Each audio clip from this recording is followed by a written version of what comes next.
ಜಯತಿ ಪರಾಶರಸೂನುಃ ಸತ್ಯವತಿ ಹೃದಯನಂದನೋ ವ್ಯಾಸಃ ಯಸ್ಯ ಆಸ್ಯ ಕಮಲಗಲಿತಂ ವಾಂಗ್ಮಯಮೃತಂ ಜಗತ್ ಪಿಬತಿ ಭುಜಗಭೋಗಾಭಮುದ್ಯಮ್ಯ ಹೃದಯಂ ನಿಜಭುಜಂ ದಕ್ಷಿಣಂ ಲಕ್ಷಣಾಢ್ಯಂ ಲಲಿತಮುದ್ರಿಕ್ತವಿಜ್ಞಾನಮುದ್ರಂ ಭಜ ಭಜ ಅನಂತಮಿತ್ಯಾಲಪಂತಂ ಪ್ರಣತವಾನ್ ಪ್ರಾಣಿನಾಂ ಪ್ರಾಣಭೂತಂ ಪ್ರಣತಿಭಿಃ ಪ್ರೀಣಯೇ ಪೂರ್ಣಬೋಧಂ ಭವದವೋಷ್ಣೇನ ತಾತಪ್ಯಮಾನಾನ್ ಭುವಿ ಪರಂ ನಾಥಮಪ್ರೇಕ್ಷಮಾಣಾನ್ ಭುವನಮಾನ್ಯೇನ ಚ ಅನ್ಯೇನ ದೋಷ್ಣಾ ಭವತು ಭೀರ್ಮಾ ಇತಿ ನ ಸಾಂತ್ವಯಂತಂ ಪ್ರಣತವಾನ್ ಪ್ರಾಣಿನಾಂ ಪ್ರಾಣಭೂತಂ ಪ್ರಣತಿಭಿಃ ಪ್ರೀಣಯೇ ಪೂರ್ಣಬೋಧಂ. ನನ್ನ ಅಧ್ಯಾತ್ಮ ಬಂಧುಗಳೇ, ಆಚಾರ್ಯರ 4ನೆಯ ಸ್ತೋತ್ರ, ಅದರಲ್ಲಿ 8 ಮಂತ್ರಗಳನ್ನು ಅಥವಾ 8 ಪದ್ಯಗಳನ್ನು ನಾವು ಮುಗಿಸಿದ್ದೇವೆ. ಇವತ್ತು ಬೆಳಿಗ್ಗೆ 2 ಸೇರಿ, ನಿನ್ನೆ ತನಕ 6, ಇವತ್ತು ಬೆಳಿಗ್ಗೆ 2 ಪದ್ಯಗಳು, ಒಟ್ಟು 8 ಪದ್ಯಗಳು ಅದರಲ್ಲಿ ಮುಗಿದಿವೆ. ಅಲ್ಲಿಗೆ ಈಗ ಪ್ರಚಲಿತವಾದ ಒಂದು ಸ್ತೋತ್ರ ಮುಗಿಯಿತು.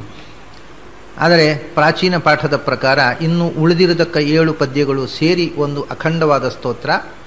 ಆ ಮುಂದಿನ 7 ಪದ್ಯಗಳು ಪ್ರಚಲಿತ ಪಾಠದಲ್ಲಿ 4ನೆಯ ಸ್ತೋತ್ರ, ಈ 8 3ನೆಯ ಸ್ತೋತ್ರ. ಇದು 2 ಸೇರಿ 15 ಪದ್ಯಗಳ ಅದು ಒಂದೇ ಸ್ತೋತ್ರ ಪ್ರಾಚೀನ ಪಾಠದಲ್ಲಿ. ಈ ಮುಂದೆ ಬರತಕ್ಕಂಥ ಸ್ತೋತ್ರದ 7 ಪದ್ಯಗಳಲ್ಲಿ ಕೂಡ ಪದ್ಯದ ಕ್ರಮದಲ್ಲಿ, ಈಗ ಪ್ರಚಲಿತ ಪದ್ಯದ ಕ್ರಮಕ್ಕೂ ಇದಕ್ಕೂ ವ್ಯತ್ಯಾಸ ಇದೆ. ಮೊದಲಿನೆಯ 4 ಪದ್ಯಗಳು ಮತ್ತು ಕೊನೆಯ 3 ಪದ್ಯಗಳು ಮುಂದೆ ಹಿಂದೆ ಆಗಿವೆ. ಕೊನೆಯ 3 ಪದ್ಯಗಳು ಮೊದಲು ಬಂದಿವೆ ಪ್ರಾಚೀನ ಪಾಠದಲ್ಲಿ, ಮೊದಲ 4 ಪದ್ಯಗಳು ಕೊನೆಗೆ ಬಂದಿವೆ.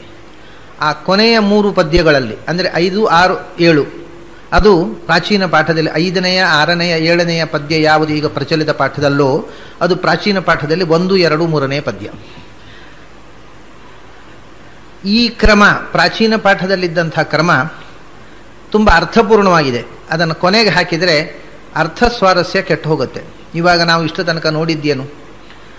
ಆಚಾರ್ಯರು ಹೇಳಿದರು, ಭಗವಂತನ ಸ್ಮರಣೆ ಮಾಡು, ಸುಮ್ಮನೆ ವ್ಯರ್ಥವಾಗಿ ಹಾಳು ಹರಟೆಯಲ್ಲಿ ಹೊತ್ತನ್ನು ಹಾಳು ಮಾಡಬೇಡ ಅಂತ. ಭಗವಂತನನ್ನು ಹೇಗೆ ಸ್ಮರಣೆ ಮಾಡಬೇಕು, ಯಾಕೆ ಸ್ಮರಣೆ ಮಾಡಬೇಕು? ಅವನು ಎಲ್ಲಕ್ಕಿಂತ ದೊಡ್ಡ ವಸ್ತುವಪ್ಪ, ಅದಕ್ಕೋಸ್ಕರ ಮಾಡು ಅಂತ. ಅವನು ದೊಡ್ಡವನು, ಅವನು ಎಲ್ಲಕ್ಕಿಂತ ಹಿರಿದಾದ ವಸ್ತು, ಜಗತ್ತನ್ನು ನಿಯಂತ್ರಿಸುವವನು ಅನ್ನುವುದಕ್ಕೆ ನಾವು ಹೇಗೆ ಅದನ್ನು ತಿಳ್ಕೋಬೇಕು ಅಂದಾಗ ಅದರ ಮುಂದೆ ಅದಕ್ಕೆ ಕಾರಣಗಳನ್ನು ಕೊಟ್ಟರು. ಆ ಅನುಸಂಧಾನಕ್ಕೆ ವಿರುದ್ಧವಾದಂಥ ಅನೇಕ ನಂಬಿಕೆಗಳಿವೆ ಅಲ್ಲ ಅಂದರೆ ಅದನ್ನೆಲ್ಲ ನಿರಾಕರಣೆ ಮಾಡಿ ವೈದಿಕವಾದ ನಂಬಿಕೆ ಹೀಗಪ್ಪ ಅಂದರು. ವೇದಕ್ಕೆ ಬೇರೆ ಬೇರೆ ರೀತಿಯಿಂದ ಅರ್ಥ ಹೇಳುವರಿದ್ದಾರಲ್ಲ ಅಂದಾಗ ಅದಕ್ಕೆ ಹೇಗೆ ಅರ್ಥ ಹಚ್ಚಬೇಕು ಅನ್ನೋದನ್ನು ತಿಳಿಸಿ, ಆದ್ದರಿಂದ ಭಗವಂತನ ನಿಯಂತ್ರಣ ಬರಿಯ ಬದುಕಿನಲ್ಲಿ ಅಷ್ಟೇ ಅಲ್ಲ, ಸಂಸಾರದಲ್ಲಿ ಅಷ್ಟೇ ಅಲ್ಲ, ಮೋಕ್ಷದಲ್ಲಿ ಕೂಡ ಈ ನಿಯಂತ್ರಣ ನಿರಂತರವಾಗಿರುತ್ತೆ. ಎಲ್ಲ ಕಾಲದಲ್ಲೂ ನಿಯಂತ್ರಿಸುವ ಆ ಶಕ್ತಿಯನ್ನು ನೀನು ಎಚ್ಚರದಿಂದ ನೆನಪಿಟ್ಟುಕೋ, ಅದನ್ನು ಸ್ಮರಿಸು ಅಂತ ಇಷ್ಟು ಮಾತು ಹೇಳಿದರು. ಇಷ್ಟು ಹೇಳಿದ ಮೇಲೆ ಈಗ ಬರತಕ್ಕಂಥ ವಿಷಯ ಮುಂದಿನ ಪದ್ಯ. ಅದನ್ನು 5ನೇ ಪದ್ಯ ಮಾಡಿಬಿಟ್ರೆ ಆ ಅನುಕ್ರಮವಾದಂಥ ಒಂದು ಸಂಗತಿ ತಪ್ಪಿ ಹೋಗುತ್ತೆ. ಪ್ರಚಲಿತವಾದ ಪಾಠ ತುಂಬ ಅಸಂಗತವಾಗಿದೆ. ಈಗ ಪ್ರಶ್ನೆ, ಸ್ಮರಣೆ ಮಾಡಬೇಕು ಅಂತ ನೀವು ಹೇಳ್ತೀರಿ ಮತ್ತು ಅದು ಬಹಳ ಮಹತ್ವದ ಸಂಗತಿ ಅಂತಲೂ ನಮಗೆ ಗೊತ್ತಾಯಿತು. ಅದು ಎಷ್ಟು ಮಹತ್ವದ್ದು ಭಗವಂತನ ಚಿಂತನ ಅನ್ನುವಂಥದ್ರ ಬಗ್ಗೆ ನೀವು ಹೇಳಿದಂಥ ವಿಷಯಗಳೆಲ್ಲ ನಮಗೆ ಮನವರಿಕೆ ಆಯಿತು. ಆದರೆ ಸ್ಮರಣೆ ಮಾಡಲಿಕ್ಕೆ ಮನಸ್ಸು ಬರೋದಿಲ್ಲಲ್ಲ, ಏನು ಮಾಡೋದು ಅಂತ. ಅದು ಯಾಕೆ ಇಷ್ಟು ತಿಳಿದ ಮೇಲೂ ಸ್ಮರಣೆ ಮಾಡಬೇಕು ಅಂತ ಅನ್ನಿಸುವುದಿಲ್ಲ? ಯಾಕೆ ಮನಸ್ಸು ಅದರ ಕಡೆಗೆ ಹೊರಳುವುದಿಲ್ಲ? ಯಾಕೆ ಇಷ್ಟು ಎಲ್ಲ ಕೇಳಿದ ಮೇಲೂ ಮನುಷ್ಯ ಸ್ಮರಣೆಯ ಕಡೆಗೆ ತನ್ನನ್ನು ಹೊರಳಿಸಿಕೊಳ್ಳದೆ ಬರಿಯ ಲೌಕಿಕದಲ್ಲೇ ಜೀವನವನ್ನೇ ಮುಗಿಸಿಬಿಡ್ತಾನಲ್ಲ, ಯಾಕೆ ಮನಸ್ಸು ಆ ಕಡೆಗೆ ಹೊರಳೋದಿಲ್ಲ? ಅದು ಏನು ತೊಂದರೆ ಆಗಿರೋದು? ಅದು ಸಹಜವಾದ ಪ್ರವೃತ್ತಿಯ ಮೇಲೆ ಪ್ರಶ್ನೆ. ಲೋಕದಲ್ಲಿ ನೀವು ಎಷ್ಟೇ ಹೇಳಿ ಭಗವಂತನ ಕಡೆಗೆ ಚಿಂತನೆ ಮಾಡಬೇಕು ಅನ್ನುವರು ಮೈನಾರಿಟಿ, ಮೆಜಾರಿಟಿ ಅಲ್ಲ ಯಾವ ಕಾಲದಲ್ಲೂ. ಅದರಿಂದ ಈ ಮೆಜಾರಿಟಿ ಮಂದಿ ನೀವು ಇಷ್ಟು ಹೇಳಿದರೂ ಕೇಳದೆ ಕಿವಿಗೊಡದೆ ತಮ್ಮಷ್ಟಕ್ಕೆ ತಾವು ಇರ್ತಾರಲ್ಲ, ಅದಕ್ಕೇನು ಕಾರಣ? ಇಷ್ಟೆಲ್ಲ ದೇವರ ಬಗ್ಗೆ ವೇದವ್ಯಾಸರು ಹೇಳಿದರು, ವೇದಗಳು ಹೇಳಿದವು, ಪುರಾಣಗಳು ಹೇಳಿದವು, ಆಚಾರ್ಯ ಪುರುಷರು ಹೇಳಿದ ಮೇಲೂ ಜನ ಯಾಕೆ ಪರಿವರ್ತನೆ ಆಗಲಿಲ್ಲ? ಇಡೀ ದೇಶದ ಜನ, ಪ್ರಪಂಚದ ಜನ ಎಲ್ಲ ಏಕಕಂಠವಾಗಿ ಭಗವಂತನನ್ನು ಮೆಚ್ಚುವ ಸ್ಥಿತಿ ಯಾಕೆ ಬರಲಿಲ್ಲ? ಅಥವಾ ಭಗವಂತನನ್ನು ಒಪ್ಪುವವರಲ್ಲೂ ಏಕರೂಪವಾದಂತಹ ಉಪಾಸನೆ ಯಾಕೆ ಬರಲಿಲ್ಲ? ಒಬ್ಬೊಬ್ಬರು ಒಂದೊಂದು ಥರ ಯಾಕೆ ಹೇಳಿದರು? ಇಷ್ಟು ಮಂದಿ ವೇದವನ್ನು ನಂಬುವವರೇ ಒಬ್ಬೊಬ್ಬರು ಒಂದೊಂದು ಥರ ಇಂಟರ್ಪ್ರಿಟೇಷನ್ ಯಾಕೆ ಕೊಟ್ಟರು? ಇದೆಲ್ಲ ಸಮಸ್ಯೆಗಳಿಗೆ ನಮಗೆ ಉತ್ತರ ಗೊತ್ತಾಗ್ತಾ ಇಲ್ಲ. ಈ ಪ್ರಶ್ನೆಗೆ ಉತ್ತರ ಬೇಕು ಅಂತ. ವೇದವನ್ನು ನಂಬುವವರೇ ಎಲ್ಲರೂ ಒಂದೇ ರೀತಿಯಾದ ವೇದಕ್ಕೆ ಅರ್ಥ ಮಾಡ್ತಾ ಇಲ್ಲ, ಒಬ್ಬೊಬ್ಬರು ಒಂದೊಂದು ರೀತಿಯ ಅರ್ಥ. ನಂಬದವರ ಸಂಖ್ಯೆಯೇ ಜಾಸ್ತಿ. ದೇವರು, ವೇದ, ಅನುಷ್ಠಾನ, ಪೂಜೆ ಅಥವಾ ಭಗವಂತನ ಉಪಾಸನೆ, ಧ್ಯಾನ, ಇದರ ಬಗ್ಗೆ ಆಸಕ್ತಿ ಇಲ್ಲದ ಸಂಖ್ಯೆ ಜಾಸ್ತಿ. ಇದ್ದವರಲ್ಲಿ ಏಕಮುಖತೆ ಇಲ್ಲ, ಒಬ್ಬೊಬ್ಬರದು ಒಂದೊಂದು ದಾರಿ. ಇಷ್ಟು ಖಚಿತವಾಗಿ ಶಾಸ್ತ್ರಗಳಲ್ಲಿ ಹೇಳಿದ್ದನ್ನು, ಅದರ ಯುಕ್ತಿ ಅನುಸಂಧಾನ ಅದನ್ನೆಲ್ಲ ನೀವು ನಮ್ಮ ಮುಂದೆ ಇಟ್ಟು ವಿವರಿಸಿದರೂ ಇಷ್ಟು ಮತಭೇದಗಳು ಯಾಕೆ ಬಂತು ಅನ್ನೋದು ನಮಗೆ ಅರ್ಥ ಆಗ್ತಾ ಇಲ್ಲ. ಅಷ್ಟು ಮತಭೇದಗಳು ಬಂದು ಉಳಿದಿದ್ದೇವೆ ಅಂತ ಅಂದಮೇಲೆ ನಮಗೂ ಕನ್ಫ್ಯೂಷನ್ನೇ, ನಮಗೂ ಧೈರ್ಯ ಆಗ್ತಾ ಇಲ್ಲ ಯಾವ ದಾರಿ ಹಿಡಿಬೇಕು ಅನ್ನುವಂಥದ್ದು. ನಿಜವಾದ ಸತ್ಯ ಎಲ್ಲರಿಗೂ ಕನ್ವಿನ್ಸ್ ಆಗಬೇಕಪ್ಪ, ಎಲ್ಲ ವಿಶ್ವಕ್ಕೂ ಕನ್ವಿನ್ಸ್ ಆಗುವಂಥ ರೀತಿಯಲ್ಲಿ ಅದನ್ನು ಹೇಳಬೇಕು. ಹಾಗೆ ಹೇಳುವುದಕ್ಕೆ ಯಾರಿಂದಲೂ ಆಗಿಲ್ಲ. ಸ್ವತಃ ಭಗವಂತನೇ ಬಂದು ಹೇಳಿದರೂ ಆಗಿಲ್ಲ ಅಂದಮೇಲೆ ನಾವಾದರೂ ಯಾವ ದಾರಿ ಹಿಡಿಬೇಕು? ಮತ್ತು ಯಾಕೆ ಹೀಗಾಗ್ತಾ ಇದೆ? ಎಲ್ಲರೂ ಏಕರೂಪವಾದಂಥ ಚಿಂತನೆ ಮಾಡುವುದು ಸಾಧ್ಯ ಆಗಲಿಲ್ಲ. ಏಕಧರ್ಮ, ವಿಶ್ವಕ್ಕೆಲ್ಲ ಒಂದೇ ಧರ್ಮ ಯಾಕೆ ಆಗಲಿಲ್ಲ? ಮಹಾಪುರುಷರೆಲ್ಲ ಬಂದು ಬೋಧನೆ ಮಾಡಿದ ಮೇಲೂ ಇಡೀ ಜಗತ್ತು ಒಂದು ಧರ್ಮವನ್ನು ಅನುಸರಿಸುವ ಸ್ಥಿತಿ ಯಾಕೆ ಬರಲಿಲ್ಲ ಅನ್ನುವಂಥ ಒಂದು ಸಂಶಯ ಸಾಮಾನ್ಯವಾಗಿ ಎಲ್ಲರಿಗೂ ಬರುತ್ತೆ. ಅದಕ್ಕೆ ಉತ್ತರ ರೂಪವಾಗಿ ಆಚಾರ್ಯರು ಈ ಪದ್ಯವನ್ನು ಹೇಳ್ತಾ ಇದ್ದಾರೆ. ಸ್ಮರಣೇ ಹಿ ಪರೇಶಿತುರಸ್ಯ ವಿಭೋ ಮಲಿನಾನಿ ಮನಾಂಸಿ ಕುತಃ ಕರಣಂ ವಿಮಲಂ ಹಿ ಪದಂ ಪರಮಂ ಸ್ವರತಂ ತರುಣಾರ್ಕ ಸವರ್ಣಮಜಸ್ಯ ಹರೇಹೇ ಅಂತ. ಎಲ್ಲರೂ ಯಾಕೆ ಸ್ಮರಣೆ ಮಾಡ್ಲಿಕ್ಕೆ ಆಗ್ತಾ ಇಲ್ಲ? ಎಲ್ಲರಿಗೂ ಯಾಕೆ ಆ ಕನ್ವಿಕ್ಷನ್ ಬರ್ತಾ ಇಲ್ಲ ಅನ್ನೋದು ಪ್ರಶ್ನೆ ಅಲ್ವಾ? ಅದು ಬರುವುದಿಲ್ಲ ಅಂತ ರಾಜ. ಸ್ಮರಣೆ ಮಾಡು ಅಂತ ನಾನು ಹೇಳಿದ್ದು ಮಾತ್ರ ನಿಜ. ಸ್ಮರಣೆ ಮಾಡು ಅಂತ ಹೇಳಿದ ಕೂಡಲೇ ಎಲ್ಲರೂ ಸ್ಮರಣೆ ಮಾಡಲಿಕ್ಕೆ ಆಗೋದಿಲ್ಲ. ಮೊದಲು ಏನು ಹೇಳಿದರು? ತತ್ ಕಿಮಪಾ ಕ್ರಿಯತೆ ಅಂತ. ಇಷ್ಟು ಮುಖ್ಯವಾದ ಸಂಗತಿ ಹೇಳಿದೆ. ಭಗವಂತನ ಕಡೆಗೆ ಹೊರಳು, ಮನಸ್ಸನ್ನು ಭಗವಂತನ ನೆಲೆಗೊಳಿಸು ಅಂತ ಹೇಳಿದೆ. ಇಷ್ಟಿದ್ದು ಯಾಕೆ ನೀನು ದೂರ ಹೋಗ್ತಾ ಇದ್ದೀಯಾ ಅಂತ ಒಂದು ಪ್ರಶ್ನೆ ಹಾಕಿದ್ರು. ಈಗ ಹೇಳ್ತಾರೆ, ನಾನು ಹೇಳಿದೆ ಅಂತ ಹೇಳಿದ ತಕ್ಷಣ ಭಗವಂತನನ್ನು ನೀವು ಸ್ಮರಣೆ ಮಾಡಲಿಕ್ಕೆ ಬರುತ್ತೆ ಅಂತ ತಿಳ್ಕೋಬೇಡಿ, ಅದು ಅಷ್ಟು ಸುಲಭದ ಸಂಗತಿ ಅಲ್ಲ ಅಂತಾರೆ. ಸ್ಮರಣೇ ಹಿ ಪರೇಶಿತು ಅಸ್ಯ ವಿಭೋ, ಇವನ ಸ್ಮರಣೆ, ಅಸ್ಯ ಪರೇಶಿತು ವಿಭೋ ಸ್ಮರಣೆ ಅಂತ. ಪರೇಶಿತ, ಜಗತ್ತಿನಲ್ಲಿ ಶ್ರೇಷ್ಠ ವಸ್ತುಗಳು ಅಂತ ಏನಿವೆ ಅದನ್ನೂ ನಿಯಂತ್ರಿಸುವವನು ಪರೇಶಿತರು ಅಂದರೆ. ದೊಡ್ಡದಕ್ಕೂ ದೊಡ್ಡವನು, ಎಲ್ಲ ನಿಯಾಮಕ ಶಕ್ತಿಗಳನ್ನೂ ನಿಯಂತ್ರಿಸುವ ಕೊನೆ ನಿಯಾಮಕ ಶಕ್ತಿ.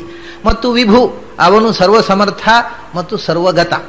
ವಿಭು ಅನ್ನೋದಕ್ಕೆ ನಾನು ಹಿಂದೆ ಹೇಳಿದ್ದೆ ಅರ್ಥ, ಎರಡು ಮುಖ್ಯವಾದ ಅರ್ಥ. ಒಂದು ಆಮ್ನಿ ಪ್ರೆಸೆಂಟ್ ಅಂತ, ಮತ್ತೊಂದು ಆಮ್ನಿ ಪೊಟೆಂಟ್ ಅಂತ. ಆಮೇಲೆ ವಿಭು ಅಂದರೆ ಎಲ್ಲ ವಸ್ತುಗಳ ಒಳಗೂ ತತ್ತದ್ರೂಪದಿಂದ ನಿಯಾಮಕನಾಗಿ ಇರುವವನು ಅನ್ನೋದು ಒಂದು ಅರ್ಥ. ಅಂಥ ಭಗವಂತ ನಮ್ಮ ಒಳಗೇ ಇದ್ದಾನೆ, ನಮ್ಮ ಮನಸ್ಸಿನಲ್ಲೇ ಇದ್ದಾನೆ. ಆದರೂ ಸ್ಮರಣೆ, ಅವನನ್ನು ಸ್ಮರಣೆ ಮಾಡಬೇಕು ಅಂದರೆ ಮನಸ್ಸು ಕೇಳುವುದಿಲ್ಲ. ಯಾಕೆಂದರೆ ಮಲಿನಾನಿ ಮನಾಂಸಿ ಕುತಃ ಕರಣಂ, ಮನಸ್ಸು ಸ್ವಚ್ಛವಾಗದೆ ಭಗವಂತನ ಕಡೆಗೆ ಹೊರಳೋದಿಲ್ಲ. ಮತ್ತು ಸಹಜವಾಗಿಯೂ ಮನಸ್ಸು ಸ್ವಚ್ಛವಾಗಿರೋದಿಲ್ಲ. ಮನಸ್ಸು ಯಾವಾಗಲೂ ಇಟ್ ಈಸ್ ಪೊಲ್ಯೂಟೆಡ್. ನಮಗೆ ಗೊತ್ತಿದೆ, ನಮ್ಮ ಮನಸ್ಸು ತುಂಬ ವಿಷಯಗಳ ಸ್ಪರ್ಶದಿಂದ ಪೊಲ್ಯೂಟ್ ಆಗಿರುತ್ತೆ. ಭಗವಂತನ ವಿಷಯ ಬಿಡಿ, ಯಾವುದೇ ವಿಷಯವನ್ನು ಸ್ವಚ್ಛವಾಗಿ ಚಿಂತನೆ ಮಾಡಲಿಕ್ಕೆ ಆಗೋದಿಲ್ಲ ಮನಸ್ಸಿನಲ್ಲಿ.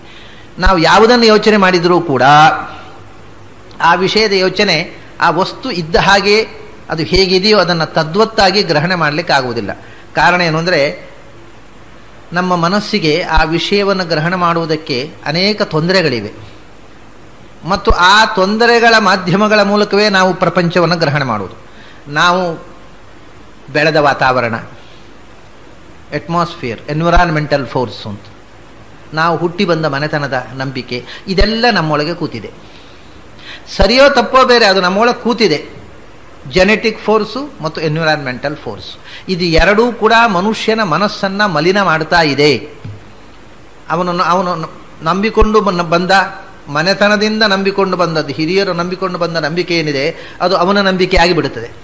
ರಕ್ತಗತವಾಗಿ ಬಂದುಬಿಡ್ತದೆ. ಅದು ಒಂದು ವೇಳೆ ತಪ್ಪಾಗಿದ್ದರೆ ಅವನ ಮನಸ್ಸು ಅದನ್ನು ಬಿಡಲಿಕ್ಕೆ ಕೇಳುವುದಿಲ್ಲ. ಹಿಂದಿನಿಂದ ಬಂದದ್ದು ಸ್ವಾಮಿ, ಹಿರಿಯರು ಮಾಡಿಕೊಂಡು ಬಂದದ್ದು, ನಾನು ಬಿಡೋದಿಲ್ಲ ಅಂತಾನೆ. ಆ ಮನಸ್ಸು ಬಿಡಲಿಕ್ಕೆ ಕೇಳುವುದಿಲ್ಲ ಅದನ್ನು. ಆಮೇಲೆ ಅವನು ಬೆಳೆದ ವಾತಾವರಣ, ಪರಿಸರದ ಪ್ರಭಾವ ಅದಕ್ಕಿಂತಲೂ ಬಲ್ಲದುತ್ತರವಾದ್ದು. ಈ ರಕ್ತದ ಗುಣ ಅಂತ ಏನು ಹೇಳ್ತೇವೆ ನಾವು, ಜೀನ್ಸು, ಅದನ್ನು ಮುಚ್ಚಿಬಿಡ್ತದೆ. ಅದು ಪರಿಸರ ಅನ್ನೋದು ಬಹಳ ಪರಿಣಾಮಕಾರಿ. ನಾವು ಯಾವ ವಾತಾವರಣದಲ್ಲಿ ಬೆಳೆದಿದ್ದೇವೆ ಅಂಥದೇ ವಿಚಾರಧಾರೆ, ಅಂಥದೇ ನಂಬಿಕೆ ನಮ್ಮಲ್ಲಿ ಬಂದ್ಬಿಡುತ್ತೆ. ಅದನ್ನು ಕಳಚಿಕೊಳ್ಳಿಕ್ಕೆ ಆಗುವುದಿಲ್ಲ. ಈ ಮನಸ್ಸಿಗೆ ಇವೆಲ್ಲ ಹೊರಗಿನಿಂದ ಬಂದು ಅಂಟಿಕೊಳ್ಳತಕ್ಕಂಥ ಪೊಲ್ಯೂಷನ್ಸ್. ಆದ್ದರಿಂದ ಮೈಂಡ್ ಈಸ್ ಆಲ್ವೇಸ್ ಪೊಲ್ಯೂಟೆಡ್. ಮನಸ್ಸು ಸ್ವಚ್ಛವಾಗಿರುವುದೇ ಇಲ್ಲ. ಒಂದು ವಂಶದ ಪ್ರಭಾವ, ಒಂದು ಪರಿಸರದ ಪ್ರಭಾವ. ಈ ಎರಡರಿಂದ ಪರಿಸರ, ನಮಗೆ ಯಾರ ಸಂಪರ್ಕ ಆಯಿತೋ ಅವರ ವಿಚಾರಧಾರೆಗಳು, ಯಾವ ಪುಸ್ತಕಗಳನ್ನೆಲ್ಲ ಓದಿದೆವೋ ಅದರ ವಿಚಾರಧಾರೆಗಳು, ಏನನ್ನು ನೋಡಿದೆವೋ ಅದರ ವಿಚಾರಧಾರೆಗಳು ನಮ್ಮ ಮೇಲೆ ಪರಿಣಾಮ ಮಾಡ್ತಾ ಇರುತ್ತೆ. ಮತ್ತು ಮನಸ್ಸು ಅದರ ಕಡೆಗೇ ಹೊರಳುತ್ತಾ ಇರುತ್ತದೆ. ಹೀಗಿರೋದರಿಂದ ಪ್ರಪಂಚದಲ್ಲಿ ನಾವು ಏನು ನೋಡ್ತೇವೆ, ಎಂಥ ಪರಿಸರದಲ್ಲಿ ಬೆಳಿತೇವೆ, ಎಂಥ ವಾತಾವರಣದಲ್ಲಿ ಬೆಳೀತೇವೆ, ಅದರಲ್ಲಿ ಭಗವಂತನ ನೆನಪಿಬೇಕಾದಂಥ ಪರಿಸರ ಉಂಟು ಅಂತ ಕೇಳ್ತಾರೆ ಆಚಾರ್ಯ. ಇಲ್ಲ. ಹಾಗಾದರೆ ಮನಸ್ಸು ಹೇಗೆ ಸ್ಮರಣೆ ಮಾಡೋದು? ಆಗುವುದಿಲ್ಲ. ಮನಸ್ಸು ಯಾವಾಗಲೂ ಪರಿಸರದ ಅಧೀನವಾಗಿದೆ. ಪರಿಸರದಲ್ಲಿ ಯಾವ ರೀತಿಯ ವಿಚಾರಗಳನ್ನು ಬೆಳೆಸಿಕೊಂಡಿರ್ತಾರೋ ಅಂಥ ಪರಿಸರದಲ್ಲಿ ಅವನು ಅದೇ ವಿಚಾರವನ್ನು ಬೆಳೆಸಿಕೊಳ್ತಾನೆ. ನೀವು ಯೋಚನೆ ಮಾಡಿ, ಇದಕ್ಕೊಂದು ಎಕ್ಸಾಂಪಲ್ ಕೊಡ್ತೇನೆ ನಾನು. ಈಗ ಒಂದು 100 ವರ್ಷದ ಕೆಳಗೆ ನಮ್ಮಲ್ಲಿ ಜಾತಿ ಪದ್ಧತಿ ಬಹಳ ದೃಢವಾದ, ಗಟ್ಟಿಯಾಗಿ ನಂಬುತ್ತಿದ್ರು ಎಲ್ಲರೂ. 100-150 ವರ್ಷದ ಕೆಳಗೆ ಆಗ ಜಾತಿ ಪದ್ಧತಿ ಅನ್ನೋದು ಎಷ್ಟು ಗಟ್ಟಿಯಾಗಿ ಜನರ ನಂಬಿಕೆ ಇತ್ತು. ಅದು ದೇವರು ಸೃಷ್ಟಿ ಮಾಡಿದ್ದು, ಅದು ಬದಲಾಗುವುದು ಸಾಧ್ಯ ಇಲ್ಲ. ಯಾರಿಗೂ ಆ ವಿಷಯದ ಸಂಶಯವೇ ಬರಲಿಲ್ಲ. ಯಾಕೆಂದರೆ ಪರಿಸರದಲ್ಲೂ ಅದಕ್ಕೆ ವಿರುದ್ಧವಾದ ವಿಚಾರಗಳಿರಲಿಲ್ಲ, ಮನೆತನದಲ್ಲೂ ಇರಲಿಲ್ಲ. ಅದು ಎರಡೂ ಫೋರ್ಸಲ್ಲಿ ಅವನು ಗಟ್ಟಿಯಾಗಿ ನಂಬಿದ. ಈಗನ ಹುಡುಗರ ಹತ್ರ ಹೇಳ್ರಿ, ಅದೆಲ್ಲ ಮೂಢನಂಬಿಕೆ ಅದು. ಯಾಕೆಂದರೆ ಅವರು ಬೆಳೆದ ಪರಿಸರದಲ್ಲಿ ಅದಕ್ಕೆ ಆ್ಯಂಟಿ ವೈಬ್ರೇಷನ್, ಅದಕ್ಕೆ ವಿರುದ್ಧವಾಗಿರ್ತಕ್ಕ ವಿಚಾರಗಳು ಬಂದವು, ಅದು ಅವರ ತಲೆ ಒಳಗೆ ಹೋಯಿತು. ಹಾಗಾಗಿ ಇದೇ ವಿಚಾರವನ್ನು 150 ವರ್ಷದ ಹಿಂದೆ ಇದ್ದವರು ಯೋಚಿಸುವುದೇ ಸಾಧ್ಯ ಇರಲಿಲ್ಲ. ಅಥವಾ ಒಂದು 150 ವರ್ಷದ ಹಿಂದೆ ಇದ್ದವರು ಪುರಾಣಗಳು ಪ್ರಮಾಣವೋ ಅಪ್ರಮಾಣವೋ, ಕಟ್ಟುಕಥೆಗಳೋ ಕಡೆಗೆ ಅಂತ ಸಂಶಯವೇ ಇರಲಿಲ್ಲ ಅವರಿಗೆ. ಪುರಾಣದಲ್ಲಿ ಏನು ಹೇಳಿದರೆ ಅದನ್ನು ನಂಬುತ್ತಿದ್ದರು. ಈಗ ಪುರಾಣದಲ್ಲಿ ಹೇಳಿದರೆ ಯಾಕೆ ನಂಬಬೇಕು ಅನ್ನುವ ಪ್ರಶ್ನೆ. ಇದಕ್ಕೆ ಕಾರಣ ಏನು? ಅವನ ಮೈಂಡು ಈಗ ಯಾವ ಪರಿಸರದಲ್ಲಿ ಬೆಳೆದಿದೆ ಅದನ್ನು ರಿಸೀವ್ ಮಾಡಿತು. ಕ್ವೆಶ್ಚನಿಂಗ್, ಇದು ತಪ್ಪು ಅಂತ ಹೇಳುವುದಲ್ಲ ನಾನು, ಹೇಗೆ ಬೆಳೀತದೆ ಅಂತ, ಮನಸ್ಸು ಹೇಗೆ ಕೆಲಸ ಮಾಡ್ತದೆ. ಮನಸ್ಸು ತನ್ನ ಪರಿಸರದಲ್ಲಿ ಇದ್ದದ್ದನ್ನು ಗ್ರಹಣ ಮಾಡಿಕೊಳ್ತದೆ. ಅದನ್ನು ಗ್ರಹಣ ಮಾಡಿಕೊಂಡು ಹಾಗೆಯೇ ಯೋಚನೆ ಮಾಡ್ತಾ ಹೋಗ್ತದೆ. ಆದ್ದರಿಂದ ಮನಸ್ಸು, ಎಲ್ಲರ ಮನಸ್ಸು ಈ ಎರಡು ಬಾಹ್ಯ ಪ್ರಭಾವಗಳಿಂದ ಮಲಿನವಾಗಿರುತ್ತದೆ ಅಂತ, ಪೊಲ್ಯೂಟೆಡ್.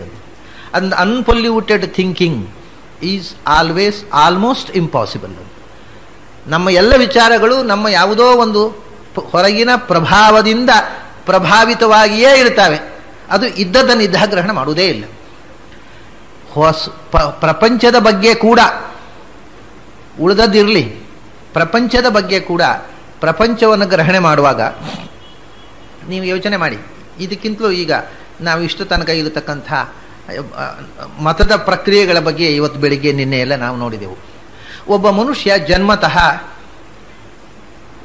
ಅದ್ವೈತ ಮತದಲ್ಲಿ ಹುಟ್ಟಿರ್ತಾನೆ, ಸ್ಮಾರ್ಥ ಸಂಪ್ರದಾಯದಲ್ಲಿ ಹುಟ್ಟಿರ್ತಾನೆ. ಅವನು ಏನು ಅದ್ವೈತ ಗ್ರಂಥಗಳನ್ನು ಓದಬೇಕಾಗಿಲ್ಲ. ಮತ್ತು ಅವನ ತಲೆಯಲ್ಲಿ ಏನಿರುತ್ತೆ, ಅದ್ವೈತ ಕರೆಕ್ಟ್, ಅದರಲ್ಲಿ ಸಂಶಯವೇ ಇಲ್ಲ. ಯಾಕಂದರೆ ಶಂಕರಾಚಾರ್ಯ ಹೇಳಿದ ಸುಳ್ಳಾಗತ್ತಾ? ಇವರೆಲ್ಲ ಏನೋ ಹೇಳ್ತಾರೆ. ಕಾರಣ ಏನು ಅಂದರೆ ಅವನು ಓದಿದ್ನಲ್ಲ, ಅವನ ಕನ್ವಿಕ್ಷನ್ ಅಲ್ಲ ಅದು, ಅವನ ಮನೆತನದ ಕನ್ವಿಕ್ಷನು ಜೀನ್ಸ್ನಲ್ಲಿ ಬಂದದ್ದು ಅವನಿಗೆ. ಅವನು ಓದಿ ಕನ್ವಿನ್ಸ್ ಆಗಿ ಶಂಕರರ ಸಿದ್ಧಾಂತವು ಓದಲೂ ಇಲ್ಲ, ಅವರು ರಾಮಾನುಜರ ಸಿದ್ಧಾಂತವನ್ನು ಓದಲಿಲ್ಲ, ಮಧ್ವರ ಸಿದ್ಧಾಂತವನ್ನು ಓದಲಿಲ್ಲ, ಯಾವುದು ಏನು ಅಂತಲೂ ಗೊತ್ತಿಲ್ಲ. ಆದರೆ ನಾನು ಹುಟ್ಟಿದ ಮತ ಖಂಡಿತವಾಗಿ ಕರೆಕ್ಟು, ಯಾಕೆಂದರೆ ಅದನ್ನು ನಾನು ಹುಟ್ಟಿದ್ದೇನಲ್ಲ, ಅದರಲ್ಲಿ ಬೇರೆ ಲಾಜಿಕ್ ಇಲ್ಲ. ಅದೇ ನೀವು ಒಬ್ಬ ಮಾಧ್ವರ ಹತ್ರ ಕೇಳ್ರಿ, ಎಂಥದಾದರೂ ಮಧ್ವ ಸಿದ್ಧಾಂತ ಶ್ರೇಷ್ಠರಿ, ಅದು ವಾಯುದೇವರು ಹೇಳಿದ್ದು. ಅರೆ, ಅದು ನಿನಗೆ ಯಾರು ಹೇಳಿದ್ದು? ಅದು ಗೊತ್ತಿಲ್ಲ, ನನಗೆ ಹಿಂದಿನಿಂದ ನಂಬಿಕೊಂಡು ಬಂದಿದ್ದಾರೆ, ಅದರಿಂದ ನಾನು ನಂಬ್ತೇನೆ. ಇದು ಮನುಷ್ಯನನ್ನು ಆಳುವಂಥದ್ದು ಈ ನಂಬಿಕೆ ಹೊರತು ಲಾಜಿಕ್ ಅಲ್ಲ. ಬುದ್ಧಿ ಹೀಗೆ ಯಾವ ವಾತಾವರಣದಲ್ಲಿ ಬೆಳೆದಿದೆ ಅದನ್ನು ನಂಬಿಕೊಂಡು ಬರುತ್ತೆ. ಇದನ್ನು ಬಿಟ್ಟು ಬಿಡು ಅಂತ ಹೇಳಿದರೆ ಮನಸ್ಸು ಕೇಳುವುದಿಲ್ಲ. ಇಷ್ಟು ವಿಚಾರಗಳಿಂದ, ಬಾಹ್ಯ ವಿಚಾರಗಳು, ಇಂಥ 1000 ಬಗೆಯ ವಿಚಾರಗಳಿಂದ ಮನಸ್ಸು ಪೊಲ್ಯೂಟೆಡ್ ಆದ್ದರಿಂದ ಮನಸ್ಸು ಯಾವುದನ್ನು ಅಂಟಿಸಿಕೊಂಡಿತೋ ಅದನ್ನೇ ಗಟ್ಟಿಯಾಗಿ ಆತುಕೊಳ್ಳುವುದು ಮನಸ್ಸಿನ ಸ್ವಭಾವ. ಇಷ್ಟು ಬಾಹ್ಯ ವಿಕ್ಷೇಪಗಳಿಂದ ಇವತ್ತಂತೂ ನಮಗೆ ಪ್ರತಿಯೊಂದನ್ನು ಪ್ರಶ್ನಿಸುವಂಥ ವಾತಾವರಣದಲ್ಲಿ ನಾವು ಬೆಳೀತಾ ಇದ್ದೇವೆ. ವಿಶೇಷತಃ ಪ್ರಾಚೀನ ನಂಬಿಕೆಗಳನ್ನು, ಧರ್ಮವನ್ನು, ದೇವರನ್ನು. ಆಧುನಿಕ ವಿಜ್ಞಾನದ ಚಾಲೆಂಜು ನಮ್ಮ ಮನಸ್ಸಿನೊಳಗೆ ಬಂದು ಕೂತಿದೆ. ಪಶ್ಚಿಮದ ಜೀವನದ ಸೆಳೆತ ನಮ್ಮ ತಲೆಯೊಳಗೆ ಬಂದು ಕೂತಿದೆ. ಇದೆಲ್ಲ ಹಿಂದಿನವರಿಗೆ ಇರಲೇ ಇಲ್ಲ. ನಮ್ಮ ಪ್ರಾಬ್ಲಮ್ ಬಹಳ ದೊಡ್ಡದು, ಅವರಿಗೆ ಈ ಪ್ರಾಬ್ಲಮ್ಸೇ ಇರಲಿಲ್ಲ. ಆದ್ದರಿಂದ ಒಂದು ದೃಷ್ಟಿಯಿಂದ ಇದು ಬಹಳ ಸುವರ್ಣಯುಗ. ಯಾಕೆಂದರೆ ಚಾಲೆಂಜೇ ಇಲ್ಲದೇ ಇದ್ದರೆ ಅದು ಬಹಳ ಆರಾಮವಾದ ಬದುಕು. ಚಾಲೆಂಜನ್ನು ಎದುರಿಸಿ ಬದುಕುವುದೇ ನಿಜವಾದ ಬದುಕು. ನಮಗೆ ಅಂಥ ಚಾಲೆಂಜುಗಳಿವೆ, ಅದಕ್ಕೆ ಉತ್ತರವನ್ನು ಕಂಡುಕೊಳ್ಳತಕ್ಕಂಥ ಅವಕಾಶ ಇದೆ. ಆದರೆ ಚಾಲೆಂಜು ಇಲ್ಲ, ಉತ್ತರವಿಲ್ಲದೆ ಬದುಕುವವರು ಈ ಯುಗದಲ್ಲಿ ಬದುಕಲಿಕ್ಕೆ ನಾಲಾಯಕು ಅಷ್ಟೇ. ಆ ಚಾಲೆಂಜನ್ನು ಆಕ್ಸೆಪ್ಟ್ ಮಾಡಬೇಕು ಮತ್ತು ನಮ್ಮ ಉತ್ತರ ಏನು ಅದಕ್ಕೆ ಅನ್ನೋದನ್ನು ಕಂಡುಕೊಳ್ಬೇಕು. ಮತ್ತು ಈ ಚಾಲೆಂಜಿಗೆ ಮರಳಾಗಿ ಅದರಲ್ಲೇ ಮಾರು ಹೋದರೂ ಅದು ದಡ್ಡತನ ಆಯಿತು. ಅದಕ್ಕೆ ಉತ್ತರ ಕಂಡುಕೊಳ್ಳದೆ ಸುಮ್ಮನೆ ಅದನ್ನು ದ್ವೇಷಿಸುವುದು ದಡ್ಡತನ ಆಯಿತು. ಯಾವ ಚಾಲೆಂಜ್ ಜೀವನದಲ್ಲಿ ಬಂದಾಗಲೂ ಅದಕ್ಕೆ ನನ್ನ ಉತ್ತರ ಏನು, ನನ್ನ ತಿಳುವಳಿಕೆಗೂ ಆ ಚಾಲೆಂಜಿಗೂ ಸಂಘರ್ಷ ಬಂದಾಗ ನನ್ನ ನಿಲುವು ಏನು ಅನ್ನೋದನ್ನು ನಾನು ಕಂಡುಕೊಳ್ಬೇಕು. ಅದು ಕರ್ತವ್ಯ. ನಾನು ಯಾವ ಕಾಲದಲ್ಲಿ ಬದುಕಿದ್ದೇನೆ ಆಗ ನಾನು ಸ್ಪಂದಿಸ್ತಾ ಇದ್ದೇನೆ ಅಂತ ಅರ್ಥ. ಹಾಗೆ ಇಲ್ಲದೇ ಇದ್ದರೆ ನಾವು ಈಗ ಉದಾಹರಣೆಗೆ ಒಬ್ಬರು ಪಂಡಿತರು ಬೆಂಗಳೂರಿನಲ್ಲಿ ಒಂದು ಕಡೆ ಹೀಗೆ ಹೇಳಿದ್ರಂತೆ. ನಾನು ಇರಲಿಲ್ಲ, ಯಾರೋ ನನಗೆ ಬಂದು ಹೇಳಿದರು. ಏನು ಅಂದರೆ, ಈ ಪಶ್ಚಿಮದ ವಿಜ್ಞಾನಿಗಳು ಉಪಗ್ರಹದ ಮೂಲಕ ಅವರು ಚಂದ್ರಗ್ರಹಕ್ಕೆ ಹೋಗಿ ಇಳಿದು ಎಲ್ಲ ಸುಳ್ಳೆ. ಯಾಕಂದರೆ ಚಂದ್ರದೇವರು ಹಾಗೆಲ್ಲ ಸಿಗ್ತಾರಾ? ಅವು ಸಿಗೋದಿಲ್ಲ. ಮತ್ತು ಎಲ್ಲಿಯೋ ಭೂಮಿದೇ ಒಂದು ಭಾಗದಲ್ಲಿ ಇಳಿದು ಚಂದ್ರಗ್ರಹ ಅಂತ ತಿಳ್ಕೊಂಡ್ರು ಅಂತ ಇವರು ಭಾಷಣ ಮಾಡಿದ್ರಂತೆ.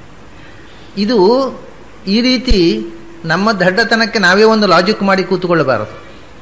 ಚಂದ್ರಗ್ರಹದಲ್ಲಿ ಅವರು ಇಳಿದದ್ರಿಂದ ನಮ್ಮ ಸಿದ್ಧಾಂತಕ್ಕೆ ಏನೂ ಬಾಧಕ ಇಲ್ಲ. ಚಂದ್ರಗ್ರಹ ಅಂದರೆ ಚಂದ್ರದೇವರಲ್ಲ, ಚಂದ್ರದೇವ ಅನ್ನೋದು ಆ ಗ್ರಹದ ಅಭಿಮಾನಿ ದೇವತೆ. ಈಗ ಭೂಮಿ ಗ್ರಹ ಅಂದರೆ ಭೂಮಿ ದೇವತೆಯೋ? ಇದರಲ್ಲಿ ಒಬ್ಬ ದೇವತೆ ಇದ್ದಾಳೆ, ಹೌದು. ಆ ದೇವತೆ ನಮಗೆ ಕಾಣ್ತಾ ಇಲ್ಲ, ನಾವು ಭೂಮಿಯಲ್ಲಿದ್ದೇವೆ. ಹಾಗೆ ಚಂದ್ರಗ್ರಹಕ್ಕೆ ಹೋಗಿ ಇಳಿದವರಿಗೆಲ್ಲ ಚಂದ್ರ ಕಾಣಿಸಬೇಕಾಗಿಲ್ಲ. ಅದರಿಂದ ಚಂದ್ರಗ್ರಹ ಮತ್ತು ಚಂದ್ರನ ಗ್ರಹದ ಅಭಿಮಾನಿ ದೇವತೆ ಇದರ ವ್ಯತ್ಯಾಸವೂ ಗೊತ್ತಿಲ್ಲದೆ ಹೀಗೆ ಮಾತಾಡ್ತಾರೆ ಜನ. ಚಂದ್ರಗ್ರಹದಲ್ಲಿ ಬಂದು ಇಳಿದ ತಕ್ಷಣ ಏನು ತೊಂದರೆಯೂ ಆಗಲಿಲ್ಲ.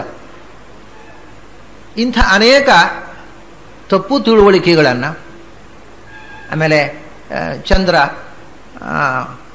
ಮತ್ತು ನಮ್ಮಲ್ಲಿ ಗ್ರಹಣದ ಬಗ್ಗೆ, ರಾಹು ಹೋಗಿ ಚಂದ್ರನನ್ನು ತಿಂತಾನೆ, ಕೇತು ಹೋಗಿ ಚಂದ್ರನನ್ನು ನುಂಗುತ್ತಾನೆ ಅಂತ ಹೇಳಿಕೊಂಡು ಕೂತ್ಕೊಂಡ್ರೆ ಆ ಕಡೆ ಅವರು ವೈಜ್ಞಾನಿಕವಾದ ಯೋಚನೆಯೂ ಉಳ್ಳವರಲ್ಲ, ಈ ಕಡೆ ಶಾಸ್ತ್ರದ ಜ್ಞಾನ ಇದ್ದವರೂ ಅಲ್ಲ, ಬರೇ ಕಥೆ ಕೇಳಿ ಮರಳಾದವರು. ಈ ರೀತಿಯೇ ಇವತ್ತೂ ಕೂಡ ಇಂಥ ಮಾತುಗಳನ್ನು ಹೇಳಿ ವಿಜ್ಞಾನದಲ್ಲಿ ಹೇಳಿದ್ದನ್ನು ನಂಬಬೇಡಿ, ಚಂದ್ರನನ್ನು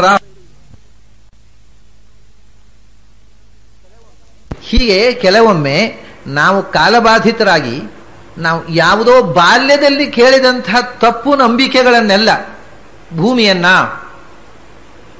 1000 ಹೆಡೆಯ ಶೇಷ ತಲೆಯಲ್ಲಿ ಹೊತ್ತುಕೊಂಡಿದ್ದಾನೆ ಅಂತ ಮಕ್ಕಳಾಗಿರುವಾಗ ನಮಗೆ ಅಜ್ಜಿ ಕಥೆ ಹೇಳಿದ್ದು ನೆನಪಾಗಿ ಕೊನೆ ತನಕ ಅದನ್ನೇ ಗಟ್ಟಿ ಹಿಡ್ಕೊಂಡು ಬಿಟ್ರೆ ಅದಕ್ಕೆ ಏನು ಅರ್ಥ ಅಂತ ತಿಳ್ಕೊಳ್ಳದೆ, ಅದಕ್ಕೆ ಅರ್ಥ ಇದೆ, ನಾನು ಅದನ್ನು ಹೇಳುವವನೇ, ಆದರೆ ಅದಕ್ಕೆ ಏನು ಅರ್ಥ ಅಂತ ಹೇಳ್ತೀನಿ. ಹಾಗೆ ಯಾಕೆ ಹೇಳಿದ್ದಾರೆ ಶೇಷ ಭೂಮಿಯನ್ನು ಹೊತ್ತಿದ್ದಾನೆ ಅಂದರೆ ಏನು, ಇದನ್ನು ತಿಳ್ಕೊಳ್ಳದೆ ಪ್ರಳಯ ಕಾಲದಲ್ಲಿ ಸಮುದ್ರ, ಇಡೀ ಪ್ರಪಂಚವನ್ನು ಸಮುದ್ರ ನುಂಗಿಬಿಡುತ್ತೆ, ಪ್ರಳಯದಲ್ಲಿ ಸಮುದ್ರವೇ ಇರುತ್ತೆ, ಸಮುದ್ರ ಹೇಗಿರುವುದು ಅಂತ ಅದನ್ನು ಪ್ರಶ್ನೆ ಮಾಡಬಾರ್ದು, ಶಾಸ್ತ್ರದಲ್ಲಿ ಹೇಳಿದ್ದಾರೆ ಅಂತ ಹೀಗೆ ಹೇಳಿ ಕೂತ್ಕೊಂಡ್ರೆ ಯಾವುದೂ ಇಲ್ಲದೆ ಇದ್ದಾಗ ಸಮುದ್ರ ಇರುವುದು ಇದು. ಹೀಗೆ ನಾವು ಚಾಲೆಂಜ್ಗಳನ್ನು ಎದುರಿಸಬೇಕು ಮತ್ತು ಅದಕ್ಕೆ ಉತ್ತರಗಳನ್ನು ಕಂಡುಕೊಳ್ಳಬೇಕು. ಇಲ್ಲದೇ ಇದ್ದರೆ ಮನಸ್ಸು ಇಲ್ಲಿ ಇಂಥ ಅನೇಕ ಶಾಸ್ತ್ರೀಯವಾದ ಮತ್ತು ಅಶಾಸ್ತ್ರೀಯವಾದ ಮೂಢನಂಬಿಕೆಗಳಿಂದ ಮನಸ್ಸು ಪೊಲ್ಯೂಟ್ ಆಗಿಬಿಡ್ತದೆ. ಅದನ್ನೇ ಆಚಾರ್ಯ ಹೇಳಿದರು, ಮಲಿನಾನಿ ಮನಾಂಸಿ ಅಂತ. ಮನುಷ್ಯನ ಮನಸ್ಸು ತೀರ ಮಲಿನವಾಗಿ ಬಿಟ್ಟಿದೆ ಪರಿಸರದ ನಂಬಿಕೆಗಳಿಂದ, ಅನೇಕ ವಿಧವಾಗಿರತಕ್ಕಂಥ ವಾದಗಳಿಂದ, ವೇದವಾದಗಳಿಂದ ಮತ್ತು ಸಾಮಾಜಿಕವಾದಂಥ ವಾತಾವರಣದ ಪ್ರಭಾವದಿಂದ, ಮನೆತನದಲ್ಲಿ ಬೆಳೆದು ಬಂದಂಥ ಮೂಢನಂಬಿಕೆಗಳ ಪ್ರಭಾವದಿಂದ. ನಮ್ಮಲ್ಲಿ ವೈದಿಕರಲ್ಲೇ ಏನೇನೋ ನಂಬಿಕೆಗಳಿವೆ. ಶ್ರೀನಿವಾಸ ಕುಲದೇವರಾದವರು ನರಸಿಂಹ ದೇವಸ್ಥಾನಕ್ಕೆ ಹೋಗಬಾರದು, ನರಸಿಂಹ ಕುಲದೇವರಾದವರು ಶ್ರೀನಿವಾಸನ ದರ್ಶನಕ್ಕೆ ಹೋಗಬಾರದು. ಇದು ಎಂಥ ಅನರ್ಥ ರೀ! ಇದಕ್ಕಿಂತ ದೊಡ್ಡ ದಡ್ಡತನ ಉಂಟೋ? ಒಬ್ಬ ದೇವರನ್ನು ನೋಡೋರು ಇನ್ನೊಬ್ಬರು ದೇವರನ್ನು ನೋಡಬಾರದು. ಇಂಥದ್ದೆಲ್ಲ ಬರೇ ಅಜ್ಞಾನವನ್ನೇ ವೇದಾಂತದ ಹೆಸರಿನಲ್ಲಿ ಬೆಳೆಸ್ತಾ ಇದ್ದಾರೆ. ಇದಕ್ಕೆ ಹೇಳಿದ ಆಚಾರ್ಯ, ಇದು ಮಲಿನವಾದ ಮನಸ್ಸು, ನಿಮಗೆ ವೇದಾಂತವೂ ಅರ್ಥ ಆಗುವುದಿಲ್ಲ, ಸಮಾಜವೂ ಅರ್ಥ ಆಗುವುದಿಲ್ಲ. ಇಂಥ ತಪ್ಪು ನಂಬಿಕೆಗಳನ್ನೇ ವೇದಾಂತ ಅಂತ ತಿಳ್ಕೊಂಡು, ಇದೇ ಸಂಪ್ರದಾಯ ಅಂತ ತಿಳ್ಕೊಂಡು ಸಮಾಜ ಹಾಳಾಗ್ತಾ ಇದೆ. ಪೆಟ್ಟಿಗೆಯಲ್ಲಿ ಇದ್ದ ದೇವರನ್ನ ಬಿಡಿಸಿ ಪೂಜೆ ಮಾಡಬಾರದು, ಪೆಟ್ಟಿಗೆಯಲ್ಲೇ ಇಟ್ಟು ಪೂಜೆ ಮಾಡಬೇಕು. ತೆಗೆದು ಬಿಟ್ರೆ ಇಲ್ಲ, ದೇವರು ಕಂಡು ಬಿಟ್ರೆ ದೇವರು ಕಾಣಬಾರದು ನೋಡಿ. ಆಮೇಲೆ ಇಂಥದೇ ಅಲ್ಲ, ಏನೇನು ಅಜ್ಞಾನಗಳು ಅಂದರೆ ಬರೇ ಅಜ್ಞಾನಗಳೇ, ಜ್ಞಾನಗಳನ್ನ ಲೆಕ್ಕ ಮಾಡಿದರೂ ಸಿಗೋದಿಲ್ಲ. ಇದನ್ನ ಮತ್ತು ಶಿಷ್ಟಾಚಾರ ಸಂಪ್ರದಾಯ ಅನ್ನುವ ಹೆಸರಿನಲ್ಲಿ ಪಾಲಿಸುವಂಥ ಒಂದು ಮೂರ್ಖತನ ಬೇರೆ ಬೆಳೀತಾ ಇದೆ. ಅಶಾಸ್ತ್ರೀಯವಾದಂಥ ಎಲ್ಲ ನಡೆನುಡಿಗಳನ್ನು ಅದನ್ನ ಒಂದು ಕಡೆ ಶಾಸ್ತ್ರದಿಂದ ಬಂದಿರತಕ್ಕಂಥ, ಶಾಸ್ತ್ರದ ತಪ್ಪು ತಿಳುವಳಿಕೆಯಿಂದ ಬಂದಿರತಕ್ಕಂಥ ಪೊಲ್ಯೂಷನ್ನು, ಒಂದು ಕಡೆ ಸಮಾಜದಲ್ಲಿ ಬೆಳೆದು ಪ್ರತಿಯೊಂದನ್ನು ಪ್ರಶ್ನಿಸುವಂಥ ವಾತಾವರಣದಲ್ಲಿ ಬೆಳೆದದ್ರಿಂದ ಬಂದಿರತಕ್ಕ ಪೊಲ್ಯೂಷನ್ನು. ಇಂಥ ಮನಸ್ಸು ದೇವರನ್ನು ಹೇಗೆ ಧ್ಯಾನಿಸುವುದು ಸಾಧ್ಯ? ಮಲಿನಾನಿ ಮನಾಂಸಿ ಕುತಃ ಕರಣಂ ಅಂತ ಕೇಳಿದ್ರು. ಮನಸ್ಸು ಇಷ್ಟು ಪೊಲ್ಯೂಟೆಡ್ ಆಗಿದ್ದಾಗ ಭಗವಂತನ ಸ್ಮರಣೆಗೆ ಅದು ಹೇಗೆ ಸಾಧನವಾಗುತ್ತೆ? ಸಾಧ್ಯವೇ ಇಲ್ಲ. ಮೊದಲು ಮನಸ್ಸನ್ನು ಸ್ವಚ್ಛ ಮಾಡು, ತೊಳೆ, ವೆಕೇಟ್, ಕ್ಲೀನ್ ಮಾಡು. ಸ್ವಚ್ಛ ಮಾಡಿದ್ರೆ ಈ ಭಗವಂತ ಅಲ್ಲಿ ಬರಲಿಕ್ಕೆ ಜಾಗ ಇಲ್ಲ, ಅದರೊಳಗೆ ಅಷ್ಟು ತುಂಬಿಕೊಂಡಿದ್ದಿ ನೀನು. ಅದನ್ನು ಮೊದಲು ತೊಳೆದು ತೆಗೆ, ಮನಸ್ಸನ್ನು ಸ್ವಚ್ಛ ಮಾಡು. ಸ್ವಚ್ಛವಾದ ಮನಸ್ಸಿಗೆ ಭಗವಂತ ಬಂದು ಆ ಮನಸ್ಸಿನಲ್ಲಿ ಬಂದು ಕೂಡ್ತಾನೆ. ಸ್ವಚ್ಛವಾದ ಮನಸ್ಸಿಗೆ ಭಗವಂತನನ್ನು ಯೋಚಿಸುವುದು ಸಾಧ್ಯವಾಗುತ್ತೆ. ಅಲ್ಲಿ ತನಕ ಈ ಮನಸ್ಸು ಭಗವಂತನನ್ನು ನೆನೆಸಲಾರದು, ಸ್ಮರಿಸಲಾರದು, ಧ್ಯಾನ ಮಾಡಲಾರದು, ಏನೂ ಮಾಡಲಿ ಸಾಧ್ಯ ಇಲ್ಲ. ಸ್ಮರಣೇಹಿ ಪರೇಶಿತರಸ್ಯ ವಿಭೋ ಮಲಿನಾನಿ ಮನಾಂಸಿ ಕುತಃ ಕರಣಂ. ಯಾಕೆ ಮಲಿನವಾದ ಮನಸ್ಸಿ ಬರುವುದಿಲ್ಲ ಅಂದರೆ ಅವನು ಅತ್ಯಂತ ನಿರ್ಮಲವಾದ ವಸ್ತು. ಅವನು ಕೊಳಕಿದ್ದಲ್ಲಿ ಬರುವುದೇ ಇಲ್ಲ. ಅವನು ಮನಸ್ಸು ಕೊಳಕಾಗಿದ್ದರೆ ಮೊದಲು ತೊಳೆದು ಸ್ವಚ್ಛ ಮಾಡು, ಆಗ ಅವನು ಬರುವುದು ಸಾಧ್ಯವಾಗುತ್ತೆ. ಇಲ್ಲದೇ ಇದ್ದರೆ ಸ್ವಚ್ಛವಾದಂಥ ಭಗವಂತ ಅಸ್ವಚ್ಛವಾದ ಮನಸ್ಸಿನಲ್ಲಿ ಪ್ರವೇಶವೇ ಮಾಡುವುದಿಲ್ಲ. ವಿಮಲಂ ಹಿ ಪದಂ, ಅತ್ಯಂತ ನಿರ್ಮಲವಾದಂಥ ವಸ್ತು ಅದು. ಪವಿತ್ರಾಣಾಂ ಪವಿತ್ರಂ, ಪರಮ ಪವಿತ್ರವಾದ ವಸ್ತು ಅದು. ಅಲ್ಲಪ್ಪ, ನಾವು ಏನು ಹೇಳೋದು ಗೊತ್ತುಂಟಾ? ನೀನು ಸ್ವಚ್ಛ ಮಾಡು, ಆನ ಮೇಲೆ ನಾವು ಬರ್ತೇವೆ ಅಂತ ನೀನು ಹೇಳೋದಲ್ವಾ? ನಮ್ಮದು ತಕರಾರು ಏನು ಗೊತ್ತುಂಟಾ? ನೀನು ಬಂದು ಕೂಡು, ಆವಾಗ ಸ್ವಚ್ಛ ಆಗತ್ತೆ ಅಂತ. ನೀನು ಬಂದರೆ ಸ್ವಚ್ಛ ಆಗತ್ತೆ. ಯಾಕಂದ್ರೆ ನೀನು ಪವಿತ್ರಾಣಾಂ ಪವಿತ್ರಂ, ಕೊಳಕನ್ನು ಪವಿತ್ರ ಮಾಡೋ ತಾಕತ್ತಿರುವ ನಮಗೆ ಸ್ವಚ್ಛ ಮಾಡೋ ತಾಕತ್ತಿಲ್ಲ. ನೀನು ಬಂದು ಕೂಡು ಅಂದರೆ ಅದು ಸ್ವಚ್ಛವಾಗತ್ತೆ ಅಂತ. ಇದು ಈಗ ತಕರಾರು. ಭಗವಂತ ಬಂದು ಕೂತ್ರೆ ಸ್ವಚ್ಛ ಆಗುತ್ತಲ್ಲ, ಅದು ಅವನು ಸ್ವಚ್ಛ ಆದ್ಮೇಲೆ ಬರ್ತೇನೆ ಅಂತ ಹೇಳೋದು, ಅವನು ಬಂದ ಮೇಲೆ ಸ್ವಚ್ಛ ಆಗುತ್ತೆ, ನಾವು ಕೊಡೋದು. ಹಾಗಾಗಿ ಯಾವುದು ವ್ಯವಸ್ಥೆ ಆಗದೆ ಮುಂದುವರಿತಾ, ಪೋಸ್ಟ್ಪೋನ್ ಆಗ್ತಾ ಇದೆ ಕಾರ್ಯಕ್ರಮ. ನೀನು ಬಂದು ಕೂತು ಬಿಟ್ರೆ ಅದು ಸ್ವಚ್ಛವಾಗುತ್ತಲ್ಲ. ಅಲ್ಲ, ಭಗವಂತ ಬಂದು ಕೂತೇ ಇದ್ದಾನೆ, ಅವನು ಕೂತಿಲ್ಲ ಅಂತ ಯಾರು ಹೇಳಿದ್ದು? ಅವನು ಇಲ್ಲದೇ ಇದ್ದ ಜಾಗೆಯಲ್ಲಿ. ಈಗ ಇವರು ಹೇಳೋದು ಭಗವಂತ ಬಂದು ಕೂಡೋ ಪ್ರಶ್ನೆ ಅಲ್ಲ, ಭಗವಂತ ಕೂತಿದ್ದರ ಅರಿವಿನ ಪ್ರಶ್ನೆ. ಅರಿವು ಬರಬೇಕಾಗಿದ್ದರೆ ಮನಸ್ಸು ಸ್ವಚ್ಛವಾಗಿ ಚಿಂತನೆ ಮಾಡಲಿಕ್ಕೆ ಅಭ್ಯಾಸ ಮಾಡಬೇಕು. ಅಸ್ವಚ್ಛವಾದ ಮನಸ್ಸು ಆ ಅರಿವನ್ನು ಬೆಳೆಸಿಕೊಳ್ಳುವುದಿಲ್ಲ. ವಿಮಲಂ ಹಿ ಪದಂ ಪರಮಂ ಸ್ವರತಂ, ಅದು ಅತ್ಯಂತ ಶ್ರೇಷ್ಠವಾದ, ಅತ್ಯಂತ ನಿರ್ಮಲವಾದ, ಸ್ವರತಂ ಸ್ವರೂಪಾನಂದದಿಂದ ತುಂಬಿರತಕ್ಕಂಥ ಆನಂದಮಯವಾದಂಥ ಒಂದು ವಸ್ತು ಅದು. ಆಮೇಲೆ ಧ್ಯಾನದಲ್ಲಿ ಕಾಣುವಾಗ ಹೇಗೆ ಕಾಣುತ್ತೆ ಅದು? ತರುಣಾರ್ಕ ಸವರ್ಣಂ ಅಂದ್ರು. ತರುಣಾರ್ಕ ಅಂದರೆ ಯುವಕನಾದ ಸೂರ್ಯ. ಸೂರ್ಯನಲ್ಲಿ ಯುವಕನಾದ ಸೂರ್ಯ, ಮುದುಕನಾದ ಸೂರ್ಯ ಅಂತಿದ್ದಾನೇನು? ಇದ್ದಾನೆ. ಬೆಳಗ್ಗಾತದ ಸೂರ್ಯ ಇದ್ದಾನೆ, ಅವನು ಯುವಕ. ಸಂಜೆಯ ಸೂರ್ಯ ಇದ್ದಾನಲ್ಲ, ಅವನು ಮುದುಕ. ಅವನನ್ನು ಮುದುಕನಾದ ಸೂರ್ಯ ಅಂತೇವೆ, ವೃದ್ಧ ಸೂರ್ಯ ಅಂತ. ಅವನು ಸಂಜೆ ಇನ್ನು ಮೇಲೆ ಸಮುದ್ರಕ್ಕೆ ಹಾರಿ ಅವನು ಆತ್ಮಹತ್ಯೆ ಮಾಡಿಕೊಳ್ಳೋದೆ, ಮತ್ತು ಬದುಕಿ ಏನೂ ಉಪಯೋಗ ಇಲ್ಲ ಅವನು. ಸಂಜೆಯ ಸೂರ್ಯ ಮುದುಕ, ಬೆಳಗಿನ ಸೂರ್ಯ ಯುವಕ. ತರುಣಾರ್ಕ ಅಂದರೆ ಉದಿಸುವ ಸೂರ್ಯ ಅಂತ. ಆ ಉದಿಸುವ ಸೂರ್ಯನ ಬಣ್ಣ ಬೇರೆ, ಮಧ್ಯಾಹ್ನದ ಸೂರ್ಯನ ಬಣ್ಣ ಬೇರೆ. ಆ ಉದಿಸುವ ಸೂರ್ಯನ ಬಣ್ಣ ಅದು ನಸುಗೆಂಪು, ರೆಡ್ಡು ಅಲ್ಲ, ನಸುಗೆಂಪು. ಉದ್ಯದ್ಭಾಸ್ವತ್ ಸಮಾಭಾಸ ಅಷ್ಟಾಕ್ಷರ ಮಂತ್ರದ ಧ್ಯಾನದಲ್ಲಿ ಹೇಳುವುದು ಅದನ್ನೇ ಅಲ್ವಾ? ಉದಿಸುವ ಸೂರ್ಯನಂತೆ ಬಣ್ಣ ಉಳ್ಳವನು ಅಂತ. ಆ ಬಣ್ಣ ಧ್ಯಾನದಲ್ಲಿ ಭಗವಂತನ ಬಣ್ಣವನ್ನು ನಾವು ಧ್ಯಾನಿಸುವಾಗ ಈ ಬೆಂಕಿಯ ಬಣ್ಣವೂ ಅದೇ. ಬೆಂಕಿಯಲ್ಲಿ ಭಗವಂತನನ್ನು ಉಪಾಸನೆ, ಅಗ್ನಿಯಲ್ಲಿ ಉಪಾಸನೆ ಮಾಡಲಿಕ್ಕೂ ಕಾರಣ ಅದೇ. ಭಗವಂತನ ಧ್ಯಾನದಲ್ಲಿ ಕಾಣುವ ಬಣ್ಣಕ್ಕೆ ತೀರ ಹತ್ತಿರದ ಬಣ್ಣ, ಉದಿಸುವ ಸೂರ್ಯನ ಬಣ್ಣ, ಮಿಂಚಿನ ಬಣ್ಣ, ಬೆಂಕಿಯ ಬಣ್ಣ, ಇದನ್ನೆಲ್ಲ ಹೇಳ್ತಾರೆ ಶಾಸ್ತ್ರರು. ಅದು ಧ್ಯಾನದಲ್ಲಿ ಕಾಣುವ ಕಲರು. ಬೇರೆ ಬೇರೆ ಬಣ್ಣಗಳು ಕಾಣ್ತವೆ, ಇದು ಒಂದು ಆಸ್ಪೆಕ್ಟ್. ಅದರಿಂದ ತರುಣಾರ್ಕ ಸವರ್ಣಂ, ಉದಿಸುವ ಸೂರ್ಯನಂಥ ಬಣ್ಣ ಅದು. ಆ ರೀತಿ ಬಣ್ಣ. ಈಗ ಇದು ಬಂತ ಹಾಗೆ ಅಂದರೆ ಅವನು ಅಲ್ಲಿ ಉದಿಸಿ ಬಿಟ್ರೆ ಕತ್ತಲು ಹೋಗುತ್ತೆ. ಆದರೆ ಅವನ ಕ್ರಮ ಏನು ಗೊತ್ತುಂಟು, ಕತ್ತಲು ಹೋಗದೆ ಅವನು ಉದಿಸೋದಿಲ್ಲ. ಇದು ಬಹಳ ಕಷ್ಟ. ಅವನು ಅಲ್ಲಿ ಉದಿಸಿದ ಅಂದರೆ ಈಗ ಏನಾಗಿದೆ, ಮನಸ್ಸಿನಲ್ಲಿ ಕತ್ತಲು ತುಂಬಿದೆ. ಕತ್ತಲು ಎಂಥ ಕತ್ತಲು ಅಂದರೆ ಬೆಳಕು ಕೂಡ ಕಾಣದಂಥ ಕತ್ತಲು. ಒಳಗೆ ಬೆಳಕಿದೆ. ಇದು ವಿಚಿತ್ರ. ಈ ಹೊರಗಿನ ಕತ್ತಲು ನೀವು ಬೆಳಕು ತಂದ್ರೆ ಹೋಗುತ್ತೆ. ಒಳಗಿನ ಕತ್ತಲು ಎಂಥದ್ದು ಅಂದರೆ ಕತ್ತಲು ಬಂದರೆ ಬೆಳಕು ಕಾಣುವುದಿಲ್ಲ, ಅಂಥ ಕತ್ತಲು ಅದು. ಒಳಗಿನಿಂದ ಸೂರ್ಯಮಂಡಲ, ಉದಿಸುವ ಸೂರ್ಯಮಂಡಲದಂಥ ಬೆಳಕು ನಿನ್ನ ಹೃದಯದಲ್ಲಿ ಇದೆ. ಭಗವಂತನ ರೂಪ. ಭಗವಂತನ ರೂಪ ಯಾಕಪ್ಪ, ನಿನ್ನ ರೂಪವೇ ಬೆಳಕಿನ ಪುಂಜ, ಜೀವಸ್ವರೂಪವೇ ಬೆಳಕಿನ ಪುಂಜ. ಆ ಬೆಳಕು ಇದ್ದು ನೀನು ಕತ್ತಲು ಕತ್ತಲು ಕತ್ತಲು ಅಂತ ಟಾರ್ಚ್ ಹುಡುಕ್ತಾ ಇದ್ದಿ. ಅಂದರೆ ಬೆಳಕನ್ನೂ ಕಾಣದಂತೆ ಮಾಡುವ ಒಂದು ಕತ್ತಲು ಇದೆ ಅಂತಾಯ್ತು. ಅದು ಒಳಗಿನ ಕತ್ತಲು. ಆ ಕತ್ತಲನ್ನ ಹೋಗಲಾಡಿಸುವ ಪ್ರಯತ್ನ ಮಾಡದೆ ಬೆಳಕು ಇದ್ದದ್ದೂ ಕಾಣುವುದಿಲ್ಲ. ತರುಣಾರ್ಕ ಸವರ್ಣಂ ಅಜಸ್ಯ ಹರೇಹೇ. ಹುಟ್ಟು ಇರದ ಭಗವಂತ, ಸ್ವರೂಪಾನಂದಮಯನಾದ ಭಗವಂತ, ಎಲ್ಲಕ್ಕಿಂತ ಹಿರಿದಾದ ಭಗವಂತ, ನಿರ್ಮಲನಾದ ಭಗವಂತ, ಸೂರ್ಯನ ಉದಿಸುವ ಸೂರ್ಯನಂತೆ ಪ್ರಕಾಶಮಾನನಾದ ಭಗವಂತ ಅಂತ. ಇದೆಲ್ಲ ಅವರು ಈ ವಿಶೇಷಣಗಳು ಯಾಕೆ ಕೊಟ್ಟದ್ದು ಅಂದರೆ ಮನಸ್ಸು ನಿರ್ಮಲವಾದಾಗ, ಮನಸ್ಸಿನಲ್ಲಿ ಧ್ಯಾನ ಮಾಡುವಾಗ ಕಾಣುವ ಆಸ್ಪೆಕ್ಟ್ಗಳು. ವಿಮಲಂ, ಅತ್ಯಂತ ಸ್ವಚ್ಛವಾದ ಬೆಳಕಾಗಿ ಕಾಣ್ತದೆ ಅದು. ಆಮೇಲೆ ಪರಮಂ, ಎಲ್ಲ ಬೆಳಕುಗಳಿಗಿಂತಲೂ ಹೆಚ್ಚು ಮಿಗಿಲಾದ ಬೆಳಕಾಗಿ ಕಾಣುತ್ತದೆ ಅದು. ಅದನ್ನೇ ದಿವಿ ಸೂರ್ಯ ಸಹಸ್ರಸ್ಯ ಅಂತ ಗೀತಾದಲ್ಲಿ ಹೇಳಿದ್ದು. 1000 ಸೂರ್ಯರು ಉದಿಸಿದರೆ ಎಂಥ ಪ್ರಕಾಶವೋ ಅಂಥ ಪ್ರಕಾಶವನ್ನು ಒಳಗಿನಿಂದ ಧ್ಯಾನದಲ್ಲಿ ಕಾಣುವುದು ಸಾಧ್ಯವಾಗ್ತದೆ. ಆ ಬೆಳಕು ಎಲ್ಲ ಬೆಳಕಿಗಿಂತ ಮಿಗಿಲಾದ ಬೆಳಕು, ಅತ್ಯಂತ ಸ್ವಚ್ಛವಾದ ಬೆಳಕು. ಆಮೇಲೆ ಸ್ವರತಂ, ಆನಂದಮಯವಾದ ಬೆಳಕು ಅದು. ಈಗ ಬೆಳಕಿನಲ್ಲಿ ಎಲ್ಲ ಬೆಳಕು ಆನಂದವನ್ನೇ ಕೊಡುತ್ತೆ ಅಂತ ನಿಯಮ ಇಲ್ಲ. ಮತ್ತು ಯಾವ ಬೆಳಕು ಆನಂದ ರೂಪ ಅಲ್ಲ. ಆನಂದ, ನಾವು ಬೆಳಕು ಬಂತು ಅಂದರೆ ಕತ್ತಲಲ್ಲಿ ಕೂತವರಿಗೆ ಒಮ್ಮೆ ದೀಪ, ಇಲೆಕ್ಟ್ರಿಸಿಟಿ ಆಫ್ ಮತ್ತು ಕರೆಂಟ್ ಬಂತು ಅಂತಂದರೆ ಒಂದು ಸರ್ತಿ ಆನಂದ ಆಗತ್ತೆ, ಆನಂದವನ್ನು ಕೊಡ್ತವೆ. ಆದರೆ ಎಲ್ಲ ಬೆಳಕು ಆನಂದವನ್ನು ಕೊಡುವಂಥದ್ದಲ್ಲ. ಬೆಳಕು ಆನಂದವನ್ನೂ ಕೊಡ್ತದೆ, ಬೆಳಕು ದುಃಖವನ್ನೂ ಕೊಡ್ತದೆ. ಕಳ್ಳರಿಗೆ ಕಾಕರಿಗೆ ಬೆಳಕು ದುಃಖವನ್ನೂ ಕೊಡುತ್ತೆ. ಅವ್ರಿಗೆ ಯಾವಾಗ ರಾತ್ರಿ ಆಗುತ್ತೆ ಅಂತ ಕಾಯ್ತಾರೆ, ಅವ್ರು ಯಾವಾಗ ಕತ್ತಲಾಗುತ್ತೆ ಅಂತ. ಅದು ಒಂದೇ ಅಲ್ಲ, ಎಲ್ಲರಿಗೂ ಬೆಳಕು ಅದು ಒಂದು ಡಿಸ್ಟೆನ್ಸ್ನಲ್ಲಿ ಆನಂದವನ್ನು ಕೊಡುತ್ತೆ. ನೀವು ಆ ಲೈಟನ್ನು ಫೋಕಸ್ ಮಾಡಿ ಕಣ್ಣಿನ ಹತ್ತಿರ ಹಿಡಿದರೆ ಅದು ಜ್ಞಾನವನ್ನು ಕೊಡುವುದಿಲ್ಲ, ಆನಂದವನ್ನು ಕೊಡುವುದಿಲ್ಲ, ಏನನ್ನೂ ಕಾಣದ ಹಾಗೆ ಮಾಡುತ್ತೆ, ದುಃಖವನ್ನು ಕೊಡುತ್ತೆ. ಮತ್ತು ಅದನ್ನು ಮುಟ್ಟಿಬಿಟ್ರೆ ಕೈ ಸುಟ್ಟುಕೊಳ್ತೇವೆ ನಾವು. ಹಾಗೆ ಬೆಳಕು ಆನಂದಮಯವೂ ಅಲ್ಲ, ಆನಂದಪ್ರದವೂ, ನಿಯತವಾಗಿ ಆನಂದಪ್ರದ ಅಲ್ಲ. ಇದು ಸ್ವರತಂತ, ಇದು ಆನಂದಮಯವಾದ ಬೆಳಕು. ಮತ್ತು ಅದನ್ನು ಕಾಣುವಾಗ ಕೇವಲ ಆನಂದಮಯವಾದ ಸ್ಥಿತಿ. ಧ್ಯಾನದಲ್ಲಿ ಆ ಬೆಳಕನ್ನು ಕಾಣ್ತಾ ಇರುವಷ್ಟು ಕಾಲ ಅತ್ಯಂತ ಆನಂದಮಯವಾದ ಸ್ಥಿತಿ.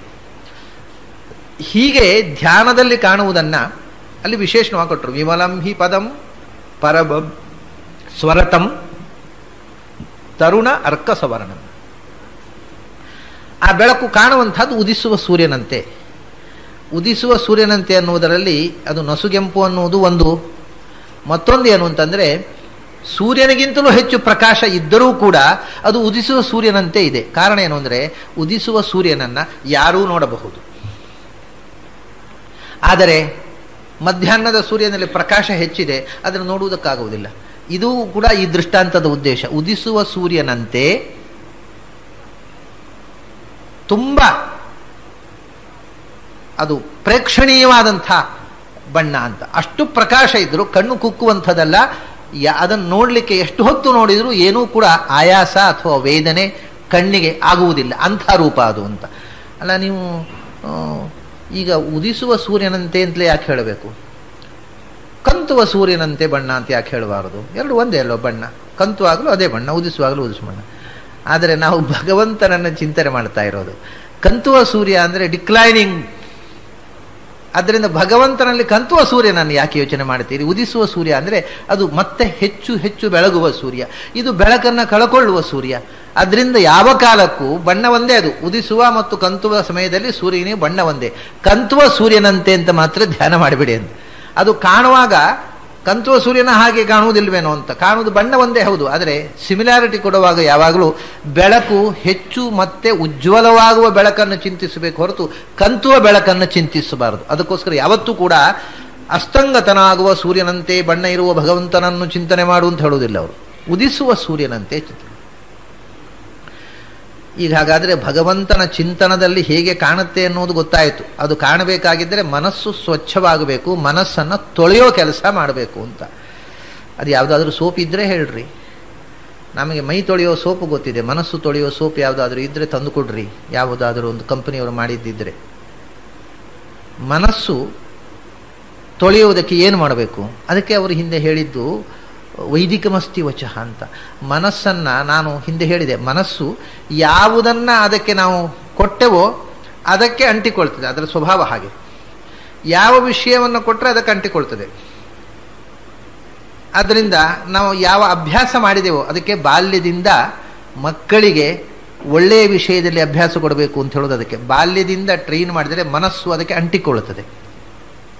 ಮಕ್ಕಳಿಗೆ ಗೊತ್ತಿಲ್ಲ ಯಾವುದು ಒಳ್ಳೆಯದು, ಯಾವುದನ್ನು ತಾವು ಮನಸ್ಸಿಗೆ ತುಂಬಿಸಿಕೊಳ್ಳಬೇಕು ಅಂತ ಅನ್ನೋದು ಮಕ್ಕಳಿಗೆ ಗೊತ್ತಿಲ್ಲ. ಗೊತ್ತಿದ್ದವರು ಮಕ್ಕಳಿಗೆ ಅದನ್ನು ತುಂಬಿದರೆ ದೊಡ್ಡದಾದಾಗ ಅದು ಬದಲಾಗುವುದಿಲ್ಲ. ಅದನ್ನ ಬಾಲ್ಯದಲ್ಲಿ ಹೇಗೆ ಟ್ರೈನ್ ಮಾಡಿದೆವೋ ಹಾಗೆ ಮನಸ್ಸು ಬೆಳಕೊಂಡು ಹೋಗುತ್ತೆ. ಮತ್ತೆ ಅವನು ತುಂಬ ಬೆಳೆದು ದೊಡ್ಡವನಾದ ಮೇಲೆ, ವಿದ್ವಾಂಸನಾದ ಮೇಲೆ ಏನು ಲಾಜಿಕ್ ಮಾಡಿದರೂ ಆ ಬಾಲ್ಯದಲ್ಲಿ ತುಂಬಿದ್ದು ಹೋಗುವುದಿಲ್ಲ. ಅದರಿಂದ ನಾವು ಶುದ್ಧವಾದ ವಿಚಾರಗಳನ್ನು ಮನಸ್ಸಿನಲ್ಲಿ ತುಂಬಲಿಕ್ಕೆ ಬಾಲ್ಯದಿಂದ ಪ್ರಯತ್ನ ಮಾಡುವುದು ಮನಸ್ಸನ್ನು ತೊಳೆಯುವಂತಹ ವಿಧಾನಗಳಲ್ಲಿ ಒಂದು.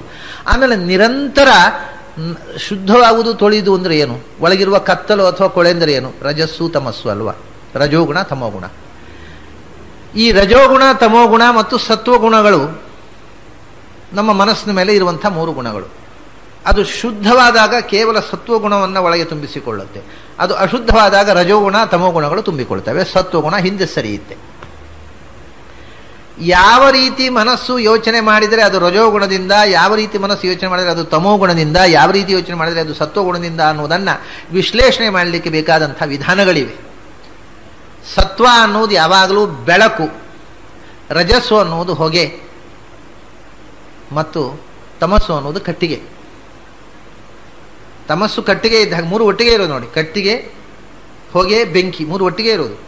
ಬೆಂಕಿ ಅನ್ನುವುದು ಸತ್ವ, ಅದರಲ್ಲಿರುವ ಹೊಗೆ ಎನ್ನುವುದು ರಜಸ್ಸು, ಕಟ್ಟಿಗೆ ಅನ್ನೋದು ತಮಸ್ಸು.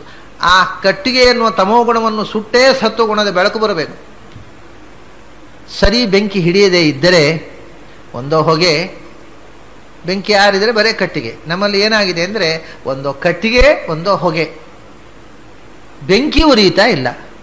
ಯಾಕಂದ್ರೆ ನಾವು ಡಿಪೋದಿಂದ ತಂದ ಹಸಿ ಕಟ್ಟಿಗೆ ಸ್ವಾಮಿ ಬೆಂಕಿ ಏನು ಮಾಡಿದ್ರು ಉರಿಯೋದಿಲ್ಲ. ಅದು ಬರೇ ಹೊಗೆ ಆಡ್ತಾ ಇದೆ, ಬೆಂಕಿ ಹಚ್ಚಿದ್ರು ಹೊಗೆ ಆಡೋದು. ಹೀಗೆ ಒಂದೋ ತಮಸ್ಸು ಒಂದೋ ಹೊಗೆ ಆಟ, ರಜಸ್ಸು, ಹೊರತು ಸತ್ವ ಒಳಗೆ ಕೆಲಸ ಮಾಡ್ತಾ ಇಲ್ಲ. ಅದಕ್ಕೆ ಏನು ಮಾಡಬೇಕು ಅಂದರೆ ಸಾತ್ವಿಕವಾದ ವಿಷಯಗಳನ್ನು ಸದಾ ಕೇಳ್ತಾ ಇರಬೇಕು, ಸಾತ್ವಿಕವಾದ ಆಹಾರವನ್ನು ಸದಾ ಉಣ್ತಾ ಇರಬೇಕು. ಇಂಥ ಆಹಾರವನ್ನೇ ಉಣ್ಣಬೇಕು, ಇಂಥದ್ದೆಲ್ಲ ತಿನ್ನಬಾರದು ಅಂತೆಲ್ಲ ಲಿಸ್ಟ್ ಮಾಡಿದಾರಲ್ಲ ಪ್ರಾಚೀನರು. ಯಾಕೆ? ಅವರಿಗೆ ಏನು ತಿಂದರೆ ಅವ್ರಿಗಂಟು ಹೋಗೋದೇನು? ನಾವು ಏನು ತಿಂದರೆ ಅವ್ರಿಗೇನಪ್ಪ, ಇದನ್ನೇ ತಿನ್ನಿ, ಇದನ್ನು ತಿನ್ನಬೇಡಿ ಅಲ್ಲ. ದೇಹದ ಆರೋಗ್ಯಕ್ಕೆ ಒಳ್ಳೆ, ದೇಹಕ್ಕೆ ಆರೋಗ್ಯಕ್ಕೆ ಒಳ್ಳೆಯದಾದ್ದನ್ನು ತಿನ್ನಬಾರ್ದು ಅಂತ ಹೇಳ್ತಾರೆ ಶಾಸ್ತ್ರಗಾರರು ಕೆಲವು. ದೇಹದ ಆರೋಗ್ಯಕ್ಕೆ ಒಳ್ಳೆಯದು, ಆದರೆ ತಿನ್ನಬಾರದು. ಅದು ಯಾಕೆ ಹೇಳ್ತಾರೆ? ಹಾಗಾದರೆ ದೇಹದ ಆರೋಗ್ಯಕ್ಕೆ ಒಳ್ಳೆಯದಾದ್ದನ್ನು ಯಾಕೆ ತಿನ್ನಬಾರದು? ಆರೋಗ್ಯ ಬರೇ ದೇಹದ ಆರೋಗ್ಯ ಇದ್ದರೆ ಸಾಲದು, ಬುದ್ಧಿಗೂ ಆರೋಗ್ಯ ನೆಟ್ಟಗಿರಬೇಕು. ಬುದ್ಧಿಯ ಆರೋಗ್ಯ ನೆಟ್ಟಗಿಲ್ಲದೆ ದೇಹದ ಆರೋಗ್ಯ ಚೆನ್ನಾಗಿದ್ದರೆ ಅವನು ಸಮಾಜಕ್ಕೆ ಅಪಾಯಕಾರಿ ವಸ್ತು ಆಗ್ತಾನೆ. ಯಾಕಂದ್ರೆ ಬುದ್ಧಿ ನೆಟ್ಟಗಿಲ್ಲ, ದೇಹ ಗಟ್ಟಿ ಇದೆ, ಏನೋ ಮಾಡ್ಬೋದು. ಅದರಿಂದ ಬುದ್ಧಿಯ ಆರೋಗ್ಯ ಸರಿ ಇಲ್ಲದ ದೇಹದ ಆರೋಗ್ಯ ಅದು ಇಂಬ್ಯಾಲೆನ್ಸ್. ಅಂದರು balancing of mind and body, ಇದು ಎರಡರ ಬ್ಯಾಲೆನ್ಸಿಂಗ್ ತೀರಾ ಅಗತ್ಯ. ಇವತ್ತಿನ ವೈದ್ಯಶಾಸ್ತ್ರ ಅದರ ಬಗ್ಗೆ ಏನೂ ಹೇಳೋದಿಲ್ಲ. ಯಾಕೆಂದರೆ ಅವ್ರದ್ದು ಮೆಡಿಕಲ್ ಸೈನ್ಸ್ ಬೇರೆಯೇ, ಸೈಕಾಲಜಿ ಸೈಕೋಥೆರಪಿ ಬೇರೆ, ಅದಕ್ಕೆ ಸಂಬಂಧ ಇಲ್ಲ. ಮೆಡಿಕಲ್ ಸೈನ್ಸ್ನಲ್ಲಿ ಮದ್ದು ಕೊಟ್ಟರು, ಕಳಿಸಿದ್ರು. ಆಮೇಲೆ ಸೈಕೋಥೆರಪಿ ಹತ್ರ ಹೋದ್ಬಿಟ್ಟು ಅವರು ಸೈಕೋಥೆರಪಿ ಮಾಡಿ ಅವರು ಒಂದಿಷ್ಟು ಗುಳಿಗೆ ಕೊಟ್ಟರು. ಇದು ಎರಡು ಇಂಡಿಪೆಂಡೆಂಟ್ ಆಗಿ ಬೆಳೆಯಿತು. ಪ್ರಾಚೀನ ಹೇಳಿದ್ರು ನಿನ್ನ ಆಹಾರ ದೇಹದ ಆರೋಗ್ಯಕ್ಕೆ ಮಾತ್ರ ಅಲ್ಲ, ಬುದ್ಧಿಯ ಆರೋಗ್ಯಕ್ಕೂ ನೆಟ್ಟಗಾಗುವಂಥ ರೀತಿಯ ಆಹಾರವನ್ನು ತೆಗೆದುಕೋ. ನಾವು ಉಂಡ ಆಹಾರ ಅದು 3 ವಿಭಾಗವಾಗಿ ಅದರ ಅತ್ಯಂತ ಸೂಕ್ಷ್ಮವಾದ ಅಂಶ ಬ್ರೈನ್ ಸೆಲ್ಸಿಗೆ ಹೋಗೋದು. ಅದರಿಂದ ಆಹಾರದ ಡೈರೆಕ್ಟ್ ಅಪ್ಲೈ ಮನಸ್ಸಿಗೆ, ಅದರ ಸ್ಥೂಲ, ಅದರ ನಂತರ ಅತ್ಯಂತ ಸೂಕ್ಷ್ಮವಾದ ಎಸೆನ್ಸು ಬ್ರೈನ್ ಸೆಲ್ಸಿಗೆ ಹೋದ ಮೇಲೆ ಉಳಿದದ್ದೇನಾಗುತ್ತೆ, ಅದು ರಕ್ತ ಮಾಂಸಗಳಿಗೆ ಸೇರುತ್ತೆ. ಅದು ಎರಡನೇದು, ಸೆಕೆಂಡರಿ. ನಮ್ಮ ರಕ್ತ ಆಹಾರ ಹೊಟ್ಟೆಗೆ ದೇಹಕ್ಕೆ ಸೇರುವುದು ಎರಡನೇ, ಮೊದಲು ಹೊರದು ಮನಸ್ಸಿಗೆ.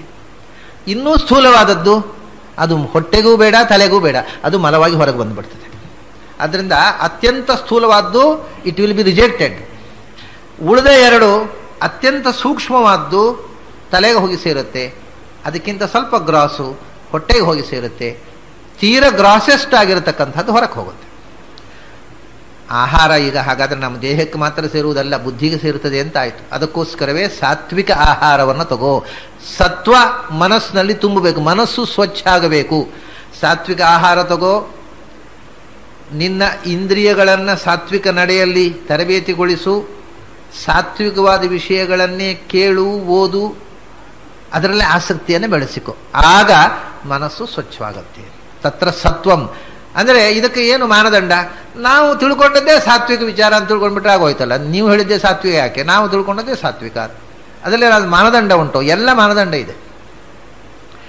ಸತ್ವದ ಕಡೆಗೆ ಮನಸ್ಸು ಒಲಿದಾಗ ಏನಾಗತ್ತೆ ಅಂದರೆ, ಮುಖ್ಯವಾದ ಲಕ್ಷಣಗಳೇನು ಅಂತಂದರೆ, ನಾವು ಸಾತ್ವಿಕವಾಗಿ ನಮ್ಮ ಈ ನಡೆ ಇದೆಯೋ ಅಂತ ಗೊತ್ತಾಗಬೇಕಾಗಿದ್ದರೆ, ಒಂದು, ಯಾವಾಗಲೂ ಜ್ಞಾನದ ತೃಷೆ ಇರಬೇಕು, ಬೆಳಕಿನ ಅನ್ವೇಷಣೆ, ಇದು ಒಂದು.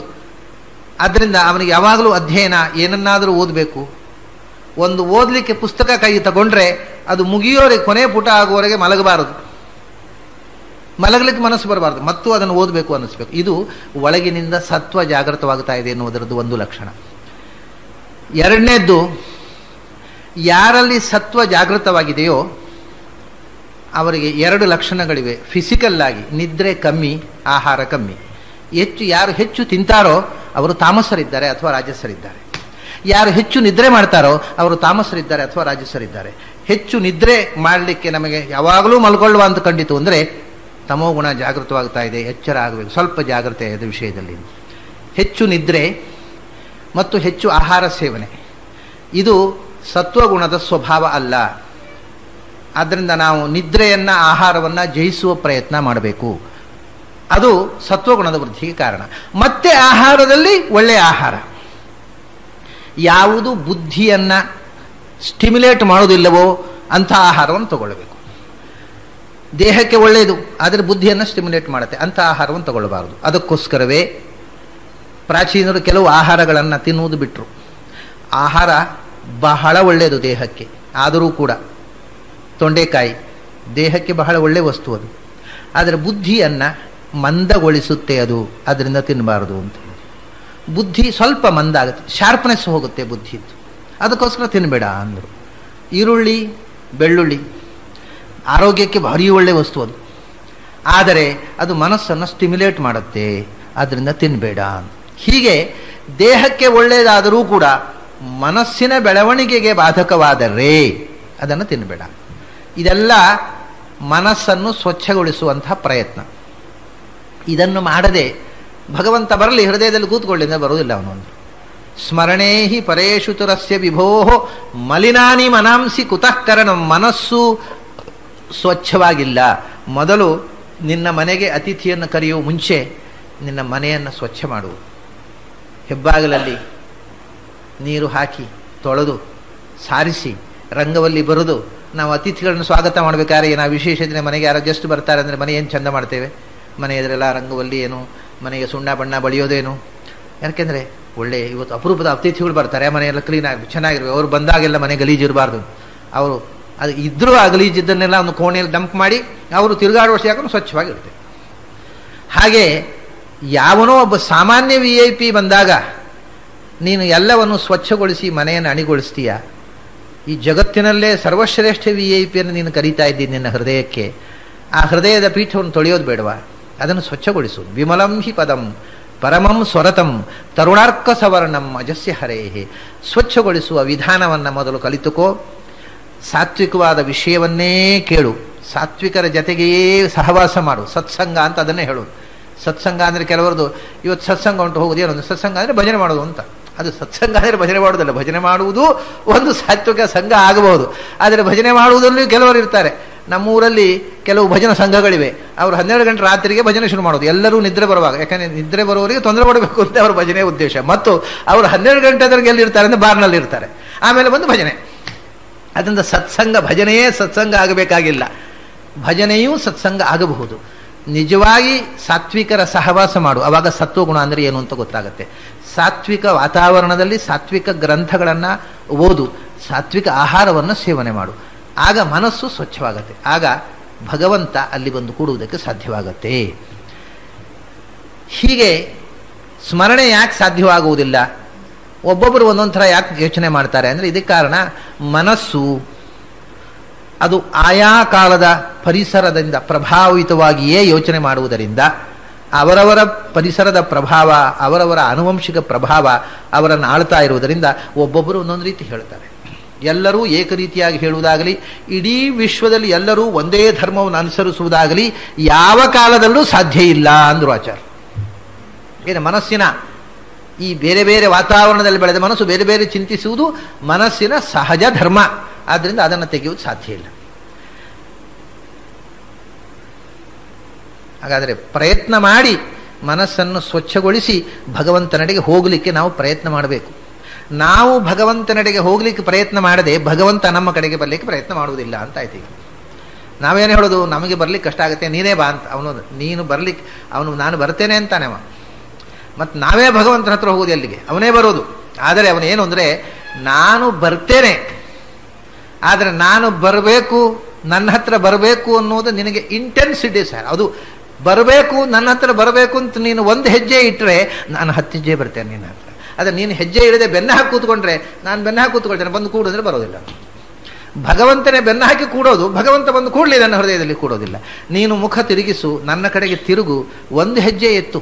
ನೀನು ಒಂದು ಹೆಜ್ಜೆ ಎತ್ತಿ ಮುಂದಿಡುವಷ್ಟರಲ್ಲಿ 10 ಹೆಜ್ಜೆ ನಾನು ನಿನ್ನ ಹತ್ತಿರಕ್ಕೆ ಬರ್ತೇನೆ. ಅದನ್ನೇ ಮುಂದಿನ ಶ್ಲೋಕದಲ್ಲಿ ಹೇಳ್ತಾರೆ ಆಚಾರ್ಯರು. ವಿಮಲೈಹಿ ಶ್ರುತಿಶಾಣ ನಿಶಾತ ತಮೈಹಿ ಸುಮನೋಸಿಭಿರಾಶು ನಿಹತ್ಯ ದೃಢಂ ಬಲಿನಂ ನಿಜವೈರಿಣಮಾತ್ಮತಮೋ ಭಿದಮೀಶಮನಂತಮುಪೇತ ಹರಿಂ. ಭಿದಮೀಶಮನಂತಂ ಉಪಾಸ್ವ ಹರಿಂ ಅಂತ ಈಗ ಇರುವ ಪಾಠ. ಉಪಾಸ್ವ ಅಂತ ಋಷಿಕೇಶ ತೀರ್ಥರ ಪಾಠ, ಉಪೇತ ಅಂತ. ಇದು ಹಿಂದೆ ಆಚಾರ್ಯರು ತೋಳೆತ್ತಿ ಸಾರ್ತೇನೆ ಅನ್ನೋದರ ಕಂಟಿನ್ಯೂಯೇಷನ್. ಇದು ಶೃಣುತ ಅಂತ ಹೇಳಿದ್ದಾರೆ, ಕೇಳಿರಿ ಅಂತ. ಉಪಾಸ್ವ ಅಂದರೆ ಉಪಾಸನೆ ಮಾಡು, ಉಪೇತ ಅಂದರೆ ಶರಣಾಗಿರಿ, ಬಹುವಚನ. ಹಿಂದೆ ಶುರು ಮಾಡಿದ್ದು ಬಹುವಚನದಲ್ಲಿ, ಇಲ್ಲಿ ಉಪಾಸ್ವ ಅಂತ ಏಕವಚನ ಬರಲಿಕ್ಕೆ ಸಾಧ್ಯ ಇಲ್ಲ. ಮತ್ತೆ ಇಲ್ಲಿ ಇನ್ನೊಂದೇನೆಂದರೆ ಮನಸ್ಸು ಎಂಬ ಆಯುಧಗಳಿಂದ, ಮನಸ್ಸುಗಳು ಎಂಬ ಆಯುಧಗಳಿಂದ ಅಂತ ಹೇಳ್ತಾರೆ. ಮನಸ್ಸುಗಳು ಅಂತ ಹೇಳಿದರೆ ಒಬ್ಬನಿಗೆ ಎಷ್ಟು ಮನಸ್ಸು? ಒಬ್ಬೊಬ್ಬನಿಗೆ ಒಂದೊಂದೇ ಮನಸ್ಸು. ಮನಸ್ಸುಗಳು ಅಂದರೆ ಬಹಳ ಜನರನ್ನು ಇಟ್ಟುಕೊಂಡೇ ಹೇಳಿದ್ದಾರೆ ಅವರು. ಮನಸ್ಸುಗಳ ಮೂಲಕ ಭಗವಂತನನ್ನು ಸೇರಿರಿ, ಶರಣಾಗಿರಿ ಅಂತಾರೆ. ಆದ್ದರಿಂದ ಇಲ್ಲಿ ಬಹುವಚನವೇ ಸರಿಯಾದದ್ದು. ಉಪಾಸ್ವ ಅನ್ನುವ ಪ್ರಚಲಿತ ಪಾಠ ಸರಿಯಲ್ಲ. ಮತ್ತೇನು ಮಾಡಬೇಕಾದ್ರೆ ಈಗ ಮನಸ್ಸು ಭಗವಂತನ ಕಡೆಗೆ ಹೋಗಲಿಲ್ಲ, ಪರಿಸರದ ಪ್ರಭಾವ ಇಲ್ಲ, ವಾತಾವರಣದ ಜೆನೆಟಿಕ್ ಫೋರ್ಸ್ ಇಲ್ಲ, ಮತ್ತೆ ಆಹಾರದ ಪ್ರಭಾವ ಎಲ್ಲವೂ ವಿರುದ್ಧವಾಗಿಯೇ ಇದೆ. ನಾವು ತಿನ್ನೋ ಆಹಾರ ಭಗವಂತನ ಕಡೆ ಕಳಿಸ್ತಾ ಇಲ್ಲ, ನಾವು ಬೆಳೆದ ವಾತಾವರಣ ಭಗವಂತನ ಕಡೆ ಹೋಗಿ ಅನುಕೂಲವಾಗಿಲ್ಲ, ಯಾವುದೂ ಇಲ್ಲ. ಏನು ಮಾಡಬೇಕು ನಾವು ಹೇಳ್ರಿ? ವಿಮಲೈಹಿ ಶ್ರುತಿಶಾಣ ನಿಶಾತ ತಮೈಹಿ ಸುಮನೋ ಅಸಿಭಿಹಿ ಆಶು ನಿಹತ್ಯ ದೃಢಂ ನಿಜವೈರಿಣಂ.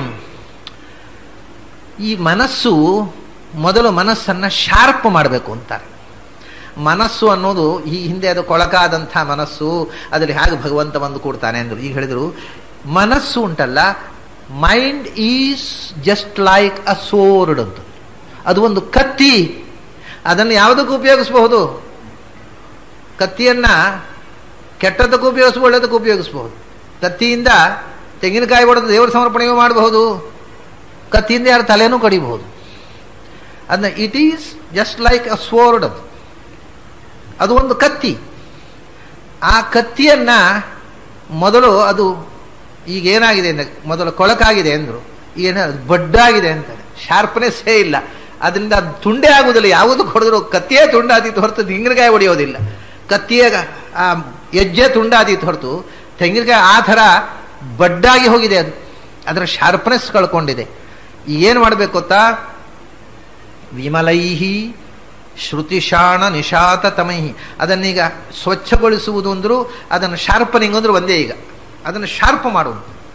ಈಗ ಬಡ್ಡು ಕಟ್ಟಿಬಿಟ್ಟಿದೆ. ಅದು ಯಾವುದು ಹೋಗುವುದೇ ಇಲ್ಲ ಒಳಗೆ, ಯಾವುದನ್ನು ರಿಸೀವ್ ಮಾಡುವುದಿಲ್ಲ, ಅದು ಯಾವುದನ್ನು ನಂಬೋದಿಲ್ಲ. ಆ ಥರ ಜಡವಾಗಿ ಬಿಟ್ಟಿದೆ ಅದು. ಅದನ್ನು ಶಾರ್ಪ್ ಮಾಡಬೇಕು ಅಂತ. ಹೇಗೆ ಅಂದರೆ, ಶಾರ್ಪ್ ಮಾಡಬೇಕಾದ್ರೆ ಸಾಣೆ ಕಲ್ಲಿಗೆ ಹಾಕಿ ತಿಕ್ಕಬೇಕು. ಸಾಣೆ ಕಲ್ಲಿಗೆ ಹಾಕಿ ತಿಕ್ಕಿದ್ರೆ ಶಾರ್ಪ್ ಆಗುತ್ತೆ. ನಮ್ಗೆ ಗೊತ್ತಿದೆ. ಕತ್ತಿ ಶಾರ್ಪ್ ಮಾಡೋದು ಹೇಗೆ, ಅಥವಾ ಯಾವುದು ನೈಫು ಸಾಣೆ ಕಲ್ಲಿಗೆ ಹಾಕಿ ತಿಕ್ಕಿದ್ರೆ ಶಾರ್ಪ್ ಆಗುತ್ತೆ.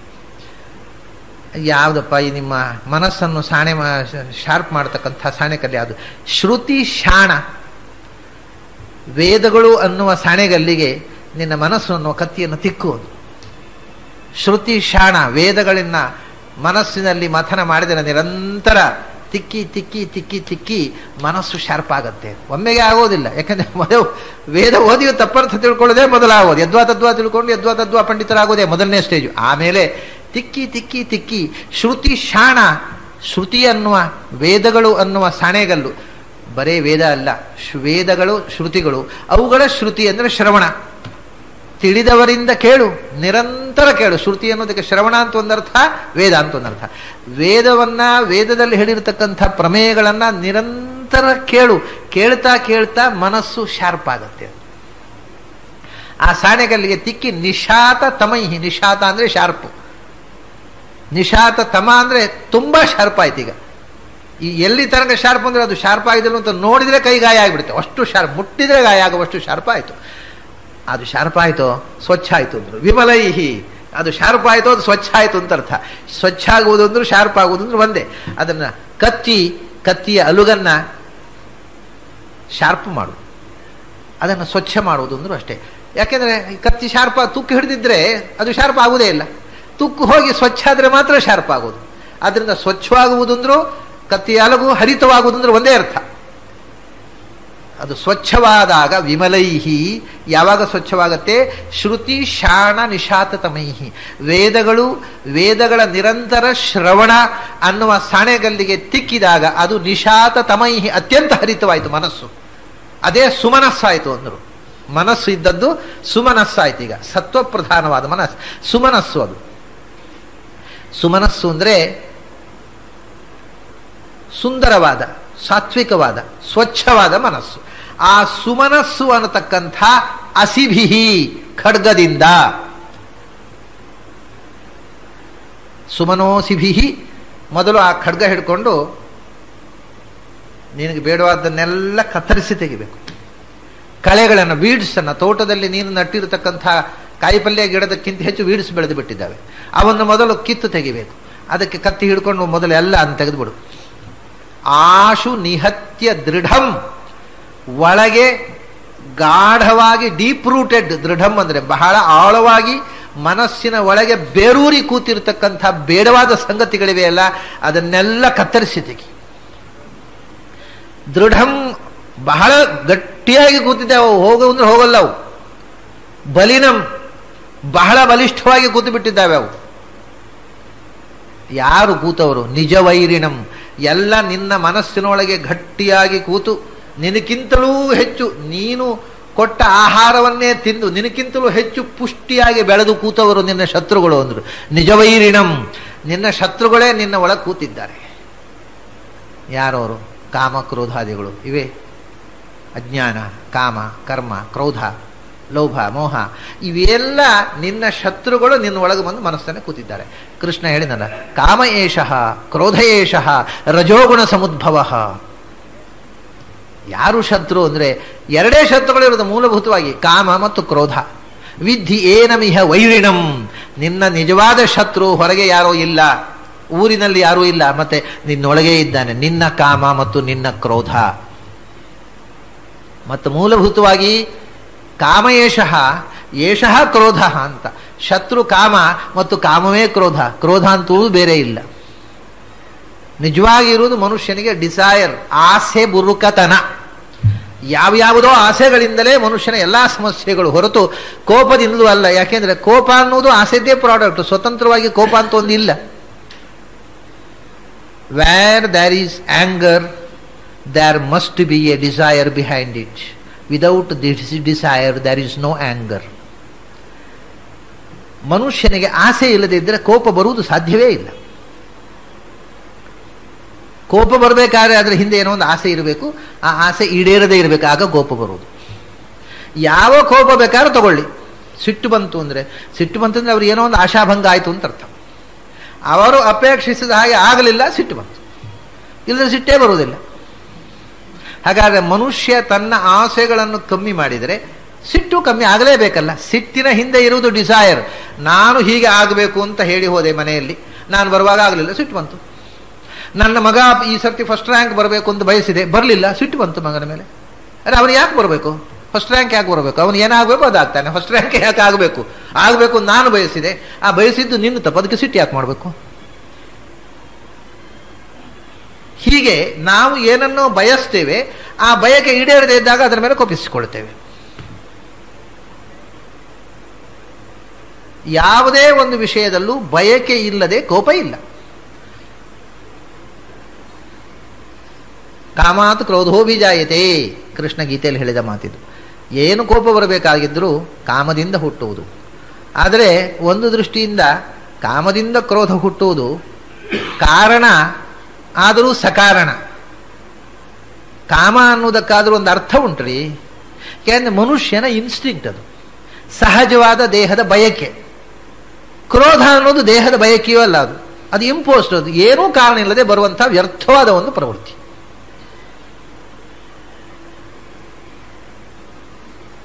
ಆದರೆ ಮನುಷ್ಯನನ್ನು ಪೂರ್ತಿ ಹಾಳು ಮಾಡುವಂಥದ್ದು ಈ ಕ್ರೋಧವೇ. ಕಾಮವು ಕ್ರೋಧದ ಮೂಲಕವೇ ಅವನನ್ನು ದಾರಿ ತಪ್ಪಿಸುವುದು. ಇವೇ ವೈರಿಗಳು. ನಿಜ ವೈರಿಣಂ ನಿವಿದ್ಧಿ ಏನಮಿಹ ವೈರಿಣಂ. ಅದನ್ನು ಮೊದಲು ಒದ್ದೋಡಿಸಬೇಕಾಗಿದ್ದರೆ ಅದು ಮೊದಲು ಎಲ್ಲಿದೆ ಅಂತ ಗೊತ್ತಾಗಬೇಕಲ್ಲ.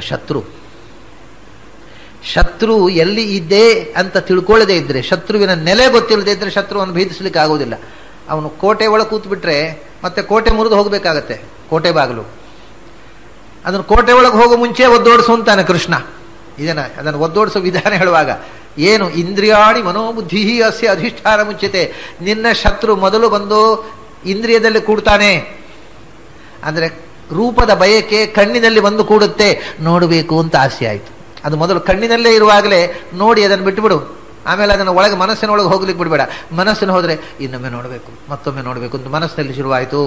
ಮನಸ್ಸಿಗೆ ಹೋದರೆ ಮತ್ತೂ ಗಟ್ಟಿ ಆಗ್ತದೆ. ಅದು ಕಣ್ಣಿನಲ್ಲೇ ಮುಗಿಸಿಬಿಡು. ಕಣ್ಣಿನಿಂದ ಮನಸ್ಸು ಹೋಗಿ ಕೂತ್ರೆ ಇನ್ನು ಈ becomes stronger, your enemy become still stronger. ಮನಸ್ಸಿಗೆ ಹೋದರೂ ಮನಸ್ಸಿಗೆ ಬುದ್ಧಿವಾದ ಹೇಳು, ಸುಮ್ಮನೆ ಇನ್ನು ಆಸೆ ಮಾಡಬೇಡ. ಆಯಿತು, ನೀನು ಬೇಕು ಅಂತ ಹೇಳಿದಲ್ವ, ಕೊಟ್ಟೆ, ತಗೋ, ಇನ್ನು ಮತ್ತೆ ಮತ್ತೆ ಬೇಕು ಅಂತ ಹೇಳಬೇಡ ಅಂತ ಮನಸ್ಸಿನಲ್ಲಿ ಇದ್ದದನ್ನು ಓಡಿಸು. ಮನಸ್ಸಿನಲ್ಲಿದ್ದಾಗಲೂ ಇರಲಿ, ಅವನು ಮತ್ತೆ ನೋಡುವ ಅಂತ ಬಿಟ್ಟರೆ ಇನ್ನೂ ಒಳಗೆ ಹೋಗಿ ಕೂತ್ಕೊಳ್ಳಿ. ಅಲ್ಲಿ ಬುದ್ಧಿಯಲ್ಲಿ ಹೋಗಿ ಕೂತ್ಕೊಳ್ತಾರೆ. ಇಂದ್ರಿಯಾಡಿ ಮನೋಬುದ್ಧಿ. ಬುದ್ಧಿಯಲ್ಲಿ ಹೋಗಿ ಕೂತ್ಕೊಂಡ್ರೆ ವಿಷಯ ಏನು ಗೊತ್ತುಂಟ, ಬುದ್ಧಿಯ ಸ್ವಭಾವ ಏನು ಗೊತ್ತುಂಟ. ಬುದ್ಧಿಯೇ ಎಲ್ಲ ದುರ್ಬುದ್ಧಿಯೂ ಬುದ್ಧಿಯದ್ದೇ. ಬುದ್ಧಿಯೇ ದುರ್ಬುದ್ಧಿ. ದೊಡ್ಡ ದುರ್ಬುದ್ಧಿ ಏನು ಅಂದರೆ ಬುದ್ಧಿಯೇ. ಅದು ಏನು ಮಾಡುತ್ತೆ ಅಂದರೆ ತಪ್ಪನ್ನ ಹೋಗು ಅಂತ ಹೇಳುದಿಲ್ಲ. ಮತ್ತೆ ತಪ್ಪು ಅದು ಯಾಕೆ ತಪ್ಪು, ಅದು ಕರೆಕ್ಟು ಅಂತ ಆರ್ಗ್ಯೂ ಮಾಡಲಿಕ್ಕೆ ಮಾಡ್ತದೆ. ಇಂಟೆಲೆಕ್ಚುವಲ್ ಅಪ್ರೋಚ್ ಅಂದರೆ ಬುದ್ಧಿ. ಅದು ಬುದ್ಧಿಯ ಸ್ವಭಾವ ಅಂದರೆ ಏನು ತಪ್ಪಿದೆ ಅದನ್ನು ಸಮರ್ಥನೆ ಮಾಡಲಿಕ್ಕೆ ಸುತ್ತು ಬಿಡ. ಹಾಗಾಗಿ ಬುದ್ಧಿಯಲ್ಲಿ ಹೋಗಿ ಕೂತ್ರೆ you go on arguing with it. ಅದು ಕರೆಕ್ಟ್, ಅದು ನಾನು ಕೋಪ ಮಾಡಿದ್ದು ಸರಿ, ಕೋಪ ಮಾಡದಿದ್ರೆ ಎಂಥದ್ದು ಅರ್ಥ ಎಂಥದಕ್ಕೆ ಎನ್ಶೂರು ಮಾಡ್ತಾನೆ ಹೊತ್ತು ಕೋಪ ಮಾಡಿ ತಪ್ಪು ಅಂತ ಎಂದೂ ಒಪ್ಪಿಕೊಳ್ಳುವುದಿಲ್ಲ. ಬುದ್ಧಿಯಲ್ಲಿ ಹೋಗಿ ಕೂತಿತೋ ಶತ್ರು, ಆಮೇಲೆ ಅವನು ಕೋಟೆ ಬಾಗಿಲು ಹಾಕಿ ಕೂತ ಹಾಗೆ ಮತ್ತೆ ಆ ಕೋಟೆಯಿಂದ ಭೇದನೆ ಮಾಡಿ ಅವನು ಒದ್ದೋಡಿಸ್ಲಿಕ್ಕೆ ಆಗುವುದಿಲ್ಲ. ಮೊದಲೇ ಅವನ್ನು ಓಡಿಸ್ಲಿಕ್ಕೆ ಪ್ರಯತ್ನ ಮಾಡು. ಇದೇ ನಿಜವೈರಿಣಂ ಬಲಿನಂ ಅಂತ ಹೇಳಿದವರು. ಒಳಕ್ಕೆ ಹೋದಾಗ ಹೆಚ್ಚು ಹೆಚ್ಚು ಬಲಿಷ್ಠ ಆಗ್ತಾನೆ. ಅದರ ಬಲ ಏನು, ಅದರ ನೆಲೆ ಏನು, ಅದರ ಬೆಲೆ ಏನು, ಅದರ ಬಲ ಏನು, ಇದನ್ನು ತಿಳ್ಕೊ. ಬಲಿನಂ ನಿಜವೈರಿಣಂ ಆಶು. ಆದ್ದರಿಂದ ಆದಷ್ಟು ಬೇಗ ಓಡಿಸು. ಒಳಕ್ಕೆ ಹೋದ ಹಾಗೆ ಹೆಚ್ಚು ಡೀಪ್ ರೂಟೆಡ್ ಆಗ್ತಾನೆ, ಮತ್ತೆ ತೆಗಿಲಿಕ್ಕೆ ಬರುವುದಿಲ್ಲ. ಮತ್ತೆ ಅದು ಇರೋದೇ ಕರೆಕ್ಟು ಅಂತ ವಾದ ಮಾಡ್ಲಿಕ್ಕೆ ಶುರು ಮಾಡ್ತಾನೆ ಮನುಷ್ಯ. ಕಾಮಾತ್ ಕ್ರೋಧಾತ್ ಭವತಿ ಸಮೋಹ.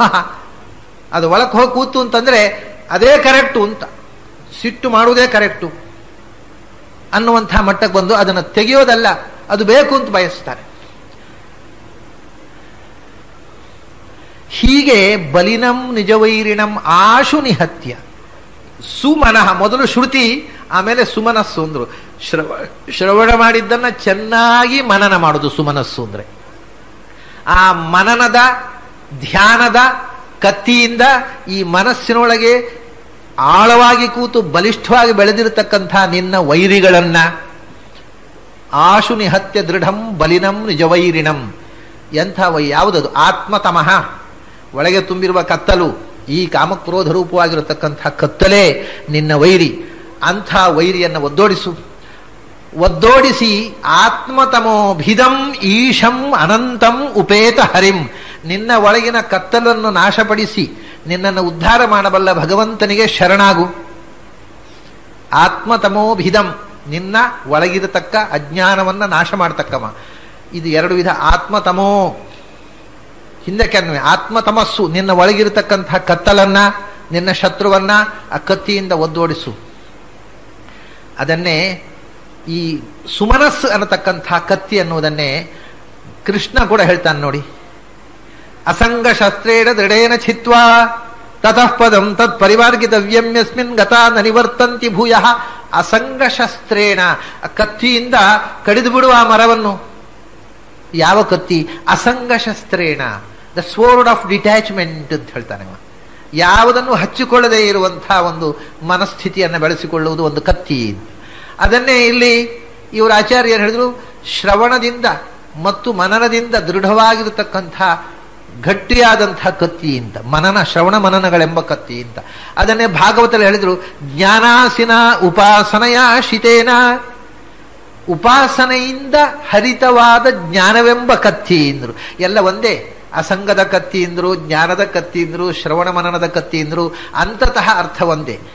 ಚೆನ್ನಾಗಿ ಶ್ರವಣ ಮನನ ಮಾಡಿ ಜ್ಞಾನವನ್ನು ಬೆಳೆಸಿಕೊಂಡು ಅದರಿಂದ ಅಜ್ಞಾನದಿಂದ ಡಿಟ್ಯಾಚ್ಡ್ ಆಗಿ ನಿಸ್ಸಂಗತೆಯಿಂದ ಈ ಎಲ್ಲ ಕೆಟ್ಟ ಸಂಗತಿಗಳನ್ನು ಮನಸ್ಸಿನಿಂದ ತೆಗೆದು ಒದ್ದೋಡಿಸಬೇಕಾಗತ್ತೆ. ಅದನ್ನ ಒದ್ದೋಡಿಸಿದ ಮೇಲೆ ಆತ್ಮತಮೋಭಿದಂ, ನಿನ್ನ ಕತ್ತಲನ್ನು ಪೂರ್ತಿ ಒದ್ದೋಡಿಸೋ ಬೇರೆ ಇದ್ದಾನೆ. ಈಗ ನೀನು ಒದ್ದೋಡಿಸಿ ಪ್ರಯತ್ನ ಮಾಡಿದೆ ಅಂತಂದ್ರೆ ಅವನು ಬಂದು ಬಿಡ್ತಾನೆ. ಅವಾಗ ಬಂದು ಆಮೇಲೆ ನಿನಗೆ ನೆರವು ಕೊಡ್ತಾನೆ. ಆತ್ಮತಮಃ ನಿಹತ್ಯ ಅಲ್ಲಿ ಬಿಟ್ಟು ಆಮೇಲೆ ಆತ್ಮತಮೋಭಿದಂ ಅಂತ ಒಂದು ಶಬ್ದ ಅಂತ ಹೇಳಿದೆ. ಆತ್ಮತಮಃ ಹಿಂದಕ್ಕೆ ಅನ್ವಯ. ಮುಂದೆ ಭಿದಮೀಶಂ ಅನಂತಂ ಉಪೇತ ಹರಿಂ. ಭಿದಂ ಭಿಚ್ಚ ತಥೋ ಹರಿಹಿ ಅಂತ ಉಪನಿಷತ್ನಲ್ಲಿ ಭಗವಂತನಿಗೆ ಭಿತ್ ಅಂತ ಒಂದು ಹೆಸರು ಕೊಟ್ಟಿದ್ದಾರೆ. ಭಿತ್ ಅಂದ್ರೆ ಎಲ್ಲಕ್ಕಿಂತ ಭಿನ್ನನಾದವ ಅಂತ. ಭಿದಂ ಈಶಂ, ಎಲ್ಲರಿಗೂ ಒಡೆಯ, ಆದ್ರಿಂದ ಎಲ್ಲರಿಗಿಂತಲೂ ಭಿನ್ನನಾದ. ಅನ್ಯಮೀಶಂ ಶ್ರುತಿಯಲ್ಲಿದೆ. ಅನ್ಯಮೀಶಂ ಅಸ್ಯ ಮಹಿಮಾನಂ ಯದಾ ಪಶ್ಯತೆ ರುಗ್ಮವರ್ಣಂ ಕರ್ತಾರಮೀಶಂ ವೃಢಂ ಬ್ರಹ್ಮಯೋನಿಂ. ಅನ್ಯಮೀಶಂ ಅಸ್ಯ ಮಹಿಮಾನಂ ಇತಿ ವೀತಶೋಕ ಅಂತ. ಅನ್ಯಂ ಈಶಂ, ಭಿದಂ ಈಶಂ ಅಂದ್ರು ಎಲ್ಲಕ್ಕಿಂತಲೂ ವಿಲಕ್ಷಣವಾದ, ಎಲ್ಲಕ್ಕಿಂತಲೂ ಭಿನ್ನನಾದ, ಎಲ್ಲರಿಗೂ ಒಡೆಯನಾದ. ಅಥವಾ ಆತ್ಮತಮೋ ಭಿದಂ ಅಂದ್ರೆ ಅಭಿದಂ, ತನ್ನ ಗುಣ ಸ್ವರೂಪಗಳಿಗೆ ಭೇದವೇ ಇಲ್ಲದ ಅಖಂಡ ಸ್ವರೂಪನಾದ ಭಗವಂತನನ್ನ ಅನಂತಂ, ಭಿದಂ ಈಶಂ ಅನಂತಂ ಹರಿಂ ಉಪೇತ.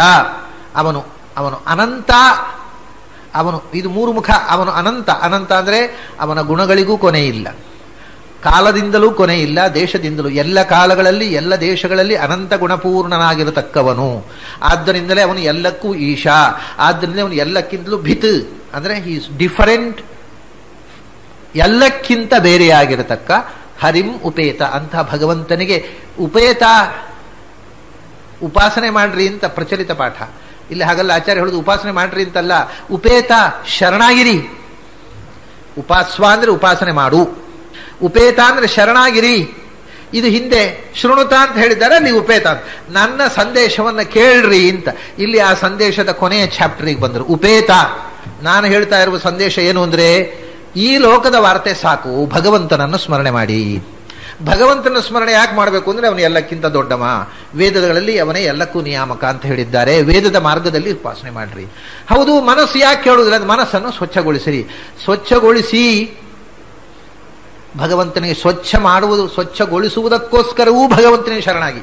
ಭಗವಂತ ನನ್ನ ಮನಸ್ಸನ್ನು ಸ್ವಚ್ಛಗೊಳಿಸು ಅಂತ ಶರಣಾಗಿ, ಸ್ವಚ್ಛವಾದ ಮನಸ್ಸಿನಿಂದ ಮತ್ತೆ ಭಗವಂತನಿಗೆ ಶರಣಾಗಿ. ಉಪೇತ ಹರಿಂ, ಭಗವಂತನಿಗೆ ಶರಣಾಗಿ. ಅದು ಒಂದೇ ನನ್ನ ಸಂದೇಶ, ಇನ್ನೇನು ಇಲ್ಲ ಅಂದ್ರು. ಉಪೇತ ಹರಿಂ. ಅದೇನು ಹರಿಗೆ ಶರಣಾಗಿ ಅಂತ ಹೇಳ್ತೀರಿ ನೀವು? ಯಾರಿಗಾದ್ರೂ ಒಬ್ಬರಿಗೆ ಶರಣಾದ್ರೆ ಸಾಲದೇನು? ಹಿಂದೆ ಹೇಳಿದ್ದನ್ನು ಅನೇಕ ಬಾರಿ ಹೇಳಿದ್ದನ್ನು ಮತ್ತೆ ಹೇಳ್ತಾರೆ. ಸಹಿ ವಿಶ್ವಸೃಜೋ ವಿಭು ಶಂಭು ಪುರಂದರ ಪೂರ್ವ ಮುಖಾನಪರಾನ್ ಸೃಜತಿ ಇಡ್ಯತಮೋವತಿ ಹಂತಿ ನಿಜಂ ಪದಮಾಪಯತಿ ಪ್ರಣತಾನ್ ಸ್ವಧಿಯ. ಸಹಿ, ನೀವು ಯಾರಿಗೆ ಶರಣಾಗ್ರಿ ಅಂತ ನಾನು ಹೇಳಿದ್ನೋ ಅವನೊಬ್ಬನೇ ಅಂಥವನು. ಯಾರು? ವಿಶ್ವಸೃಜ ವಿಭು ಶಂಭು ಪುರಂದರ ಪೂರ್ವ ಮುಖಾನ್ ಅಪರಾನ್. ಈಗ ಪ್ರಚಲಿತವಾದ ಪಾಠ ವಿಭು ಶಂಭು ಪುರಂದರ ಸೂರ್ಯಮುಖಾನ್ ಅಂತ, ಪೂರ್ವ ಮುಖಾನ್ ಅಂತ ನಾನು ಹೇಳಿದ್ದು. ಈಗ ಪ್ರಿಂಟ್ ಆದ ಪುಸ್ತಕಗಳಲ್ಲಿರುವಂತಹದ್ದು ವಿಭು ಶಂಭು ಪುರಂದರ ಸೂರ್ಯಮುಖಾನ್, ಅಪರಾನ್ ಅಂತ ನಾನು ಹೇಳಿದ್ದು.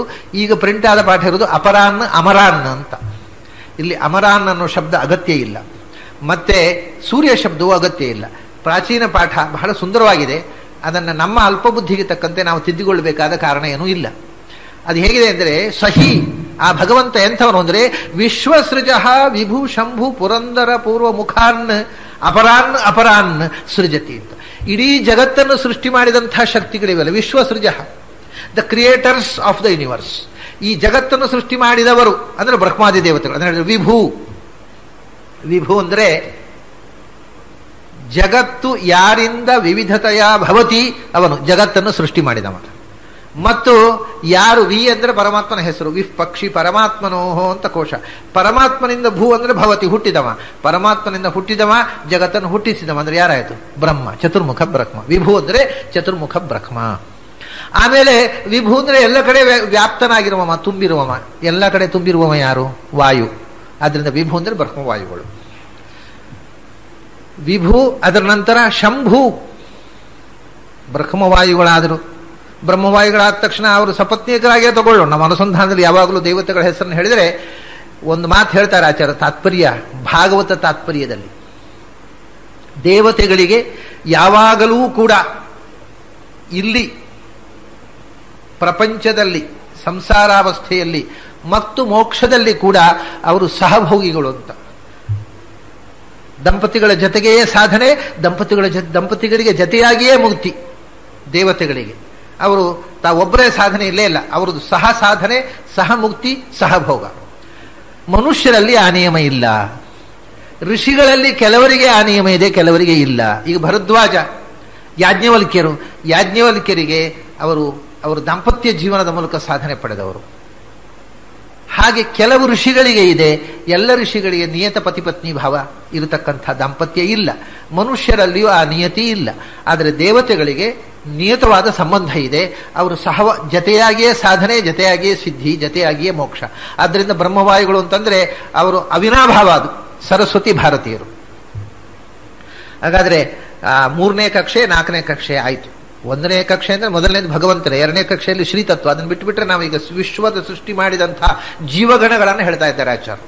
ಅದರಲ್ಲಿ ವಿಭು ಅಂತಂದ್ರೆ ಬ್ರಹ್ಮವಾಯುಗಳು 3ನೇ ಕಕ್ಷೆಯಲ್ಲಿ ಇರುವವರು, ಮತ್ತು ಅವರ ಶ್ರೀಮತಿಯವರಿಂದ ಸಹಿತರಾದವರಾದ್ರಿಂದ 4ನೇ ಕಕ್ಷೆಯೂ ಬಂತು. ಆಮೇಲೆ ಶಂಭು ಅಂದರು. ಶಂಭು ಅಂದ್ರೆ ಶಂ ಶರೀರಂ ಭಾವಯತಿ ಇತಿ ಶಂಭು ಅಂತ, ಶರೀರಾಭಿಮಾನಿ. ಶ ಅಂದ್ರೆ ಶರೀರ, ಅಬ್ರಿವಿಯೇಷನ್ ಇದೆಲ್ಲ. ಶರೀರ ಪುರುಷ ಅಂತ ಐತರೆಯ ಉಪನಿಷತ್ನಲ್ಲಿ ಹೇಳಿದ್ದಾರೆ. ನಮ್ಮ ದೇಹ ಅವನು ಇದ್ದರೆ ಶಿವ, ಅವನು ಹೋದರೆ ಶವ. ಆದ್ದರಿಂದ ಈ ಶರೀರವನ್ನು ನಿಯಂತ್ರಿಸುವಂತಹ ಶರೀರಾಭಿಮಾನಿಯವನು, ಅದರಿಂದ ಅವನು ಶಂಭು ಅಂತಾರೆ. ಸುಖವನ್ನು ಕೊಡುವವನು ಅನ್ನುವುದು ಒಂದು ಅರ್ಥ. ಅವನು ಮತ್ತೆ ಶರೀರದ ಮೂಲಕವೇ ತಾನೆ. ಇದಕ್ಕೆ ಭೋಗಾಯತನಂ ಶರೀರಂ ಅಂತ, ಸುಖ ದುಃಖಗಳ ಅನುಭವವನ್ನು ಕೊಡತಕ್ಕಂಥದ್ದು ಅಂತ ಇದಕ್ಕೆ ಡೆಫಿನೇಷನ್ನೇ ಹಾಗೆ. ಇದು ತರ್ಕ ಸಂಗ್ರಹದ ಬಗ್ಗೆ ಮಾತಾಡೋರು ಒಬ್ರು ಬರ್ತಿದ್ರು ನಿನ್ನೆ ಎಲ್ಲ, ಇವತ್ತು ಬರಲಿಲ್ಲ ಅವರು. ಅದರ ವಾಕ್ಯ ಇದು, ಭೋಗಾಯತನಂ ಶರೀರಂ ಅಂತ. ಭೋಗ, ಸುಖ ದುಃಖಗಳ ಭೋಗಕ್ಕೆ ಯಾವುದು ಆಶ್ರಯವೋ ಅದು ಶರೀರ. ಹಾಗಾಗಿ ಸುಖ ದುಃಖಗಳನ್ನು ಕೊಡುವುದು ಶರೀರ. ಆ ಶರೀರದ ಮೂಲಕ ಸುಖವನ್ನು ಕೊಡುವವನು ಶಿವ. ಶಂಭವತಿ, ಯಾರಿಂದ ಸುಖ ಆಗತ್ತೋ, ಯಾರಿಂದ ಶರೀರಂ ಭವತಿ, ಈ ಶರೀರ ಅನ್ನಿಸಿಕೊಳ್ಳುತ್ತೋ, ಅನ್ನಮಯ ಕೋಶದ ನಿಯಾಮಕ ಶಕ್ತಿ ಶರೀರ ಪುರುಷ ಶಿವ. ಅದರಿಂದ ಶಿವ. ಆದರೆ ಬರೇ ಶರೀರ ಇದ್ರೆ ಸುಖ ಆಗತ್ತಾ? ಉಸಿರು ಕಟ್ಟಿತು, ಶರೀರ ಇದೆ, ಎಂಥ ದುಃಖ. ಹಾಗಾದ್ರೆ ಶರೀರ ಸುಖ ಆಗುವುದು ಯಾವಾಗಾದ್ರೆ ಉಸಿರಾಡ್ತಾ ಇದ್ದಾಗ. ಉಸಿರು ಕಟ್ಟಿತು ಅಂತಂದ್ರೆ ಪರ್ಮನೆಂಟ್ ಆಗಿ ಉಸಿರು ಕಟ್ಟೋದು ಬಿಡಿ. ಈಗ ನೀರಿನಲ್ಲಿ ಮುಳುಗಿದ ಉಸಿರು ಕಟ್ಟಲಿ ಶುರುವಾಯಿತು, ಸಂಕಟವೋ ಸಂಕಟ. ಹೋಗಲಿ, ಆಸ್ಮಾದಿಂದ ಸರಿಯಾಗಿ ಬೇಗ ಶ್ವಾಸ ಬಿಡ್ಲಿಕ್ಕೆ ಆಗದಿದ್ರೆ ವೇದನೆ ಆಗತ್ತೆ. ಉಸಿರು ಹೋಗೋದು ಸ್ವಲ್ಪ ವಿಳಂಬ ಆದರೆ ಸಂಕಟ ಆಗತ್ತೆ. ಹಾಗಾಗಿ ನಿಜವಾದ ಶಂಭವತಿ ಯಾರಿಂದ ಅಂದ್ರೆ ಪ್ರಾಣಮಯ ಕೋಶದಿಂದ, ಅನ್ನಮಯ ಕೋಶ ಅಲ್ಲ. ಶಂಭು ಆನಂದಮಯ ಕೋಶ, ಅದು ಪ್ರಾಣಮಯ ಕೋಶದಿಂದ ಆನಂದ ಆಗೋದು. ಪ್ರಾಣಮಯ ಕೋಶವನ್ನು ನಿಯಂತ್ರಿಸುವ ಯಾರು? ಶೇಷ. ಅದರಿಂದ ಶಂಭು ಅಂದ್ರೆ ಶೇಷ ಆದ. ಬರೇ ಉಸಿರಾಡ್ತಾ ಇದ್ರೆ ಹಂದಿಯೂ ಉಸಿರಾಡುತ್ತೆ, ನಾಯಿಯೂ ಉಸಿರಾಡುತ್ತೆ. ಏನು ಆನಂದ ಸ್ವಾಮಿ! ತರವಃ ಕಿಂ ನ ಜೀವಂತಿ ಕಿಂ ನ ವಸ್ತ್ರಾಹ ನಶ್ವಸಂತ್ಯುತ. ಮರಗಳು ಬದುಕೋದಿಲ್ಲೇನು? ತಿಥಿ ಕೂಡ ಉಸಿರಾಡೋದಿಲ್ಲೇನು ಅಂತ ಕೇಳ್ತಾರೆ. ಹಾಗಾದರೆ ಬರೇ ಉಸಿರಾಡುವುದು ನಿಜವಾದ ಆನಂದ ಅಲ್ಲ, ಬರೇ ದೇಹ ಇರುವುದು ಆನಂದ ಅಲ್ಲ, ಉಸಿರಾಡುವುದು ಆನಂದ ಅಲ್ಲ. ಮತ್ತೆ ಆ ಉಸಿರನ್ನು ಸಾರ್ಥಕಗೊಳಿಸಿ ಪ್ರತಿಕ್ಷಣ ತಿಳಿದು ಜ್ಞಾನವನ್ನ ತುಂಬಿಸಿಕೊಳ್ತೇವಲ್ಲ, ಜ್ಞಾನ ಹೆಚ್ಚಾದಾಗ ಆನಂದ ಹೆಚ್ಚಾಗ. ನಿಜವಾಗಿ ಜ್ಞಾನದ ಮೂಲಕ ಆನಂದ, ಜ್ಞಾನದ ಆನಂದವನ್ನು ಶಂಭವತಿ ಅನ್ನೋ ಯಾರು ಕೊಡೋ ಗರುಡ, ಅದನ್ನು ಶಂಭು ಅಂದರೆ ಗರುಡ. ಹಾಗಾದರೆ ಬ್ರಹ್ಮವಾಯುಗಳಾಯಿತು, ಅವರ ಪತ್ನಿಯರಾದರು, ಗರುಡಶೇಷರುದ್ರಾದರು, ಅವರ ಪತ್ನಿಯರಾದರು ಪಾರ್ವತಿ, ವಾರುಣಿ, ಸುಪರ್ಣಿ. ಗರುಡ ಪತ್ನಿ ಸುಪರ್ಣಿ, ಶೇಷ ಪತ್ನಿ ವಾರುಣಿ, ಗರುಡ ಶಿವನ ಪತ್ನಿ ಪಾರ್ವತಿ. ಇವರು 3 ಜನ ಆದರು. ಆದರೆ ಇವರು 4, 5, 3, 4 5ನೇ ಕಕ್ಷೆಯಲ್ಲಿ ಗರುಡಶೇಷರುದ್ಧರಿದ್ದಾರೆ. 7ನೇ ಕಕ್ಷೆಯಲ್ಲಿ ಸುಪರ್ಣಿ, ವಾರುಣಿ, ಪಾರ್ವತಿಯರಿದ್ದಾರೆ. ಅದರ ಮಧ್ಯದಲ್ಲಿ ಒಂದು ಮೊನ್ನೆ ಹೇಳಿದೆ ನಾನು, ವಿಷ್ಣುವಿನ ಷಣ್ಮಹಿಷಿಯರಿದ್ದಾರೆ. ನೀಲ, ಭದ್ರ, ಮಿತ್ರವಂದ, ಕಾಳಿಂದಿ, ಲಕ್ಷಣ, ಜಾಂಬವತಿ ಅಂತ. ಅವರು ಈ ವಿಶ್ವಸೃಜ ಅಂತ ವಿಶೇಷಣ ಕೊಟ್ಟಿದ್ದಾರೆ. ಜಗತ್ತನ್ನು ಸೃಷ್ಟಿ ಮಾಡತಕ್ಕ ದೇವತಾ ಶಕ್ತಿಗಳು, ಅದರಲ್ಲಿ ಸೇರಿದವರಲ್ಲ. ಅದನ್ನ ಅವ್ರು ಬಿಟ್ಬಿಡೋಣ. ಆಮೇಲೆ ಬರೋರು ಯಾರು? 7ನೇ ಕಕ್ಷೆ. 8ನೇ ಕಕ್ಷೆಯಲ್ಲಿ ಶಂಭು, ಪುರಂದರ, ಇಂದ್ರ. ಇಂದ್ರ ಮತ್ತು ಕಾಮ ಇವರಿಬ್ಬರು 8ನೇ ಕಕ್ಷೆಯಲ್ಲಿ ಬರ್ತಾರೆ. ಕಾಮನೂ ಪುರಂದರ ಅಲ್ವಾ? ಇಂದ್ರನೂ ಪುರಂದರ. ಅವನು ಶತ್ರುಗಳ ಪುರವನ್ನು, ಅಸುರರ ಪುರವನ್ನು ಧಾರಣೆ ಮಾಡಿದ್ದನ್ನು ಇಂದ್ರನಿಗೆ ಪುರಂದರ ಅಂತ ಹೆಸರು ಬಂತು. ಕಾಮ ಇನ್ನೊಬ್ಬರ ಪುರವನ್ನು ಧಾರಣೆ ಮಾಡಿದವನಲ್ಲ, ಸ್ವಪುರಂದರ. ಅವನು ತನ್ನ ದೇಹವನ್ನೇ ನಾಶ ಮಾಡಿಕೊಂಡವ. ಶಿವನ 3ನೇ ಕಣ್ಣು ತೆರೆದಾಗ ಪುರ ಅಂದ್ರೆ ದೇಹ, ತನ್ನ ಪುರವನ್ನೇ ಧಾರಣ, ತನ್ನ ಪುರ ಇಲ್ಲದೆ ಅನಂಗನಾದವ, ಅಶರೀರನಾದವ. ಆದ್ರಿಂದ ಪುರಂದರ ಅಂದ್ರೆ ಕಾಮ. ಈ ಆಚಾರ್ಯ ಹೇಗೆ ಶಬ್ದಗಳನ್ನು ಹಾಕ್ತಾರೆ ನೋಡಿ. ಪುರಂದರ ಅಂದ್ರೆ ಕಾಮ, ಇಂದ್ರ ಕಾಮರಾಯಿತು. ಅಲ್ಲಿ ತನಕ 8 ಕಕ್ಷೆಗಳ ತನಕ ಬಂದೆವು. ಆಮೇಲೆ ಪುರಂದರ ಪೂರ್ವ ಮುಖ ಅಂದ್ರು. ಪುರಂದರನ ತನಕ ಇರತಕ್ಕ ಈ 8 ಕಕ್ಷೆಯಲ್ಲಿ ಇರತಕ್ಕಂಥ ದೇವತೆಗಳು. 8 ಕಕ್ಷೆಯಲ್ಲಿ ನೀವು ಗಂಡಸರು 8 ಮಂದಿ ಆಗೋದು. ವಿಷ್ಣು, ಬ್ರಹ್ಮ, ವಾಯು, ಶೇಷ, ಗರುಡ, ರುದ್ರ, ಪುರಂದರ, ಕಾಮವು 8 ಮಂದಿ ಆಗೋದು 8ನೇ ಕಕ್ಷೆ ಬಂದಾಗ. ಈ 8 ಮಂದಿ ಸಪತ್ನೀಕರಾದ ದೇವತೆಗಳಾಯಿತು. ಪುರಂದರ ಕಾಮರ ಪತ್ನಿಯರು ಬರಲಿಲ್ಲ ಇನ್ನು. ಪುರಂದರ ಪೂರ್ವ ಅವರು ಈ ಇಷ್ಟು ಮಂದಿ ಮೊದಲಿಗರಾಗಿರುವ ಮೊದಲಾದ ದೇವತೆಗಳು ಪುರಂದರ ಪೂರ್ವರು. ಯಾರೆಲ್ಲ? 8 ರಿಂದ 15ನೇ ಕಕ್ಷೆಯ ತನಕ ಅಲ್ಲಿ ತಗೊಳ್ಬೇಕಾದ್ದು ಪುರಂದರ ಪೂರ್ವ ಅಂತ. ಅದರ ನಂತರ ಅವನು ಪೂರ್ವದಲ್ಲಿ ಇರೋದು. ಕಾರಣ ಏನು ಅಂದರೆ, ಕೊನೆಯವನು ದೇವತೆಗಳ ಸಾಲಿನಲ್ಲಿ ಅಗ್ನಿರ್ವೈ ದೇವಾನಾಂ ಅವಮಃ ವಿಷ್ಣು ಪರಮಃ ಅಂತ ಹೇಳ್ತಿದ್ದ ಐತರೇಯ ಬ್ರಾಹ್ಮಣ. ಅದರಿಂದ ಪುರಂದರ ಪೂರ್ವರಾದ ದೇವತೆಗಳು ಅಂದ್ರೆ 15ನೇ ಕಕ್ಷೆಯ ತನಕದ ದೇವತೆಗಳು. ಅಗ್ನಿ ಪುರಂದರ ಪೂರ್ವ ಆಯಿತು. ಆ ಪುರಂದರ ಅಗ್ನಿ ತನಕ ಬಂತು. ಅದರ 8ನೇ ಕಕ್ಷೆಯಲ್ಲಿ ಇಂದ್ರಕಾಮರು, 9ನೇ ಕಕ್ಷೆಯಲ್ಲಿ ಅಹಂ ಪ್ರಾಣ, ನಮ್ಮ ದೇಹದ ಒಳಗಿರತಕ್ಕಂಥ ದೇಹವನ್ನು ನಿಯಂತ್ರಿಸತಕ್ಕಂಥ ಒಂದು ಪ್ರಾಣಶಕ್ತಿ. ಅದು ಅಹಂಕಾರ, ಆಹಂಕಾರಿಕ ಪ್ರಾಣ ಅಥವಾ ಅಹಂ ಪ್ರಾಣ ಅಂತ. ನಮ್ಮ ಉಸಿರನ್ನು ನಿಯಂತ್ರಿಸುವ, ನಮ್ಮ ದೇಹದ ಚಲನವಲನವನ್ನು ನಿಯಂತ್ರಿಸುವ, ನಮ್ಮ ದೇಹದಲ್ಲಿ ನಾನು ನಾನು ನಾನು ಅನ್ನೋ ಅಭಿಮಾನವನ್ನು ಹೆಚ್ಚಿಸುವ, ನಾನು ನನ್ನದು ಅನ್ನೋ ಅಭಿಮಾನವನ್ನು ಹೆಚ್ಚಿಸುವ ಒಂದು ಶಕ್ತಿ, ಅದು ಒಳಗಿರತಕ್ಕಂಥ ಪ್ರಾಣಶಕ್ತಿ. ಅದು 9ನೇ ಕಕ್ಷೆಯಲ್ಲಿದೆ. ಪ್ರಾಣದೇವರಿಗಿಂತ ಬಹಳ ದೂರ ಇದೆ. ಇಂದ್ರನಿಗಿಂತಲೂ ಕೆಳಗೆ ಇರತಕ್ಕಂಥ ಅಹಂ ಪ್ರಾಣ ಅನ್ನತಕ್ಕಂಥ ವಾಯು. 10ನೇ ಕಕ್ಷೆಯಲ್ಲಿ ಇಂದ್ರಕಾಮರ ಪತ್ನಿಯರಿದ್ದಾರೆ. ಪುರಂದರನ ಪತ್ನಿಯಾದ ಶಚಿ, ಕಾಮನ ಪತ್ನಿಯಾದ ರತಿ ಮತ್ತು ಕಾಮಪುತ್ರನಾದ ಅನಿರುದ್ಧ.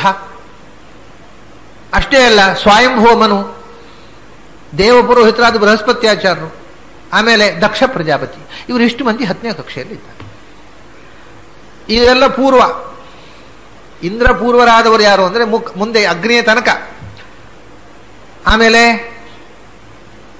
10ನೇ ಕಕ್ಷೆ ಆಯಿತು.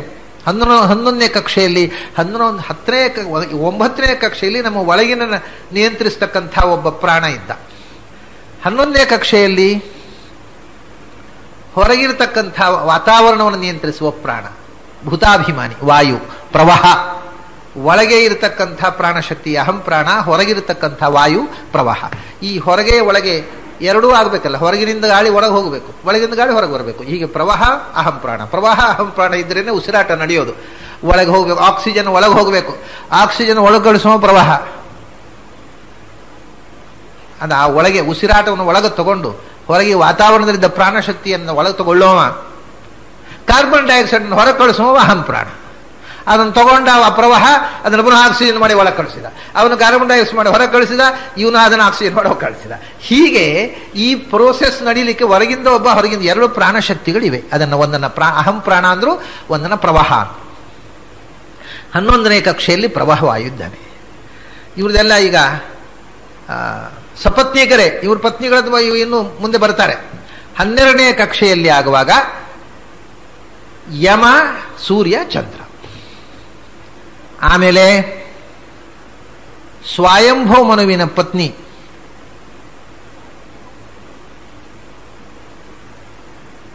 ಮಾನವಿ 12ನೇ ಕಕ್ಷೆಯಲ್ಲಿದ್ದಾಳೆ. ಆಮೇಲೆ 13ನೇ ಕಕ್ಷೆಯಲ್ಲಿ ವರುಣ, 14ನೇ ಕಕ್ಷೆಯಲ್ಲಿ ಅವನನ್ನು ಬಿಟ್ಟು ಬಿಡಬೇಕಾದ್ರೆ ವಿಶ್ವ ಸೃಷ್ಟಿ ಮಾಡತಕ್ಕಂಥ ಗಣದಲ್ಲಿಲ್ಲ ಅವನು, ನಾರದ.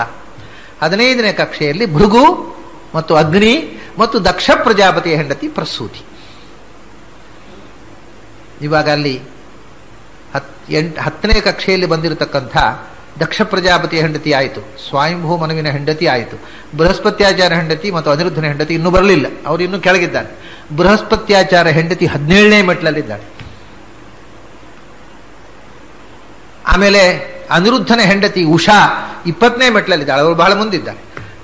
15ರ ತನಕ ಬಂತು. ಈಗ ಭೃಗು, ವರುಣ ಪುತ್ರನಾದ ಭೃಗು ಮತ್ತು ಅಗ್ನಿ, ಇವರು ಪುರಂದರ ಪೂರ್ವರು. ವಿಭು, ಶಂಭು, ಪುರಂದರ ಪೂರ್ವರು.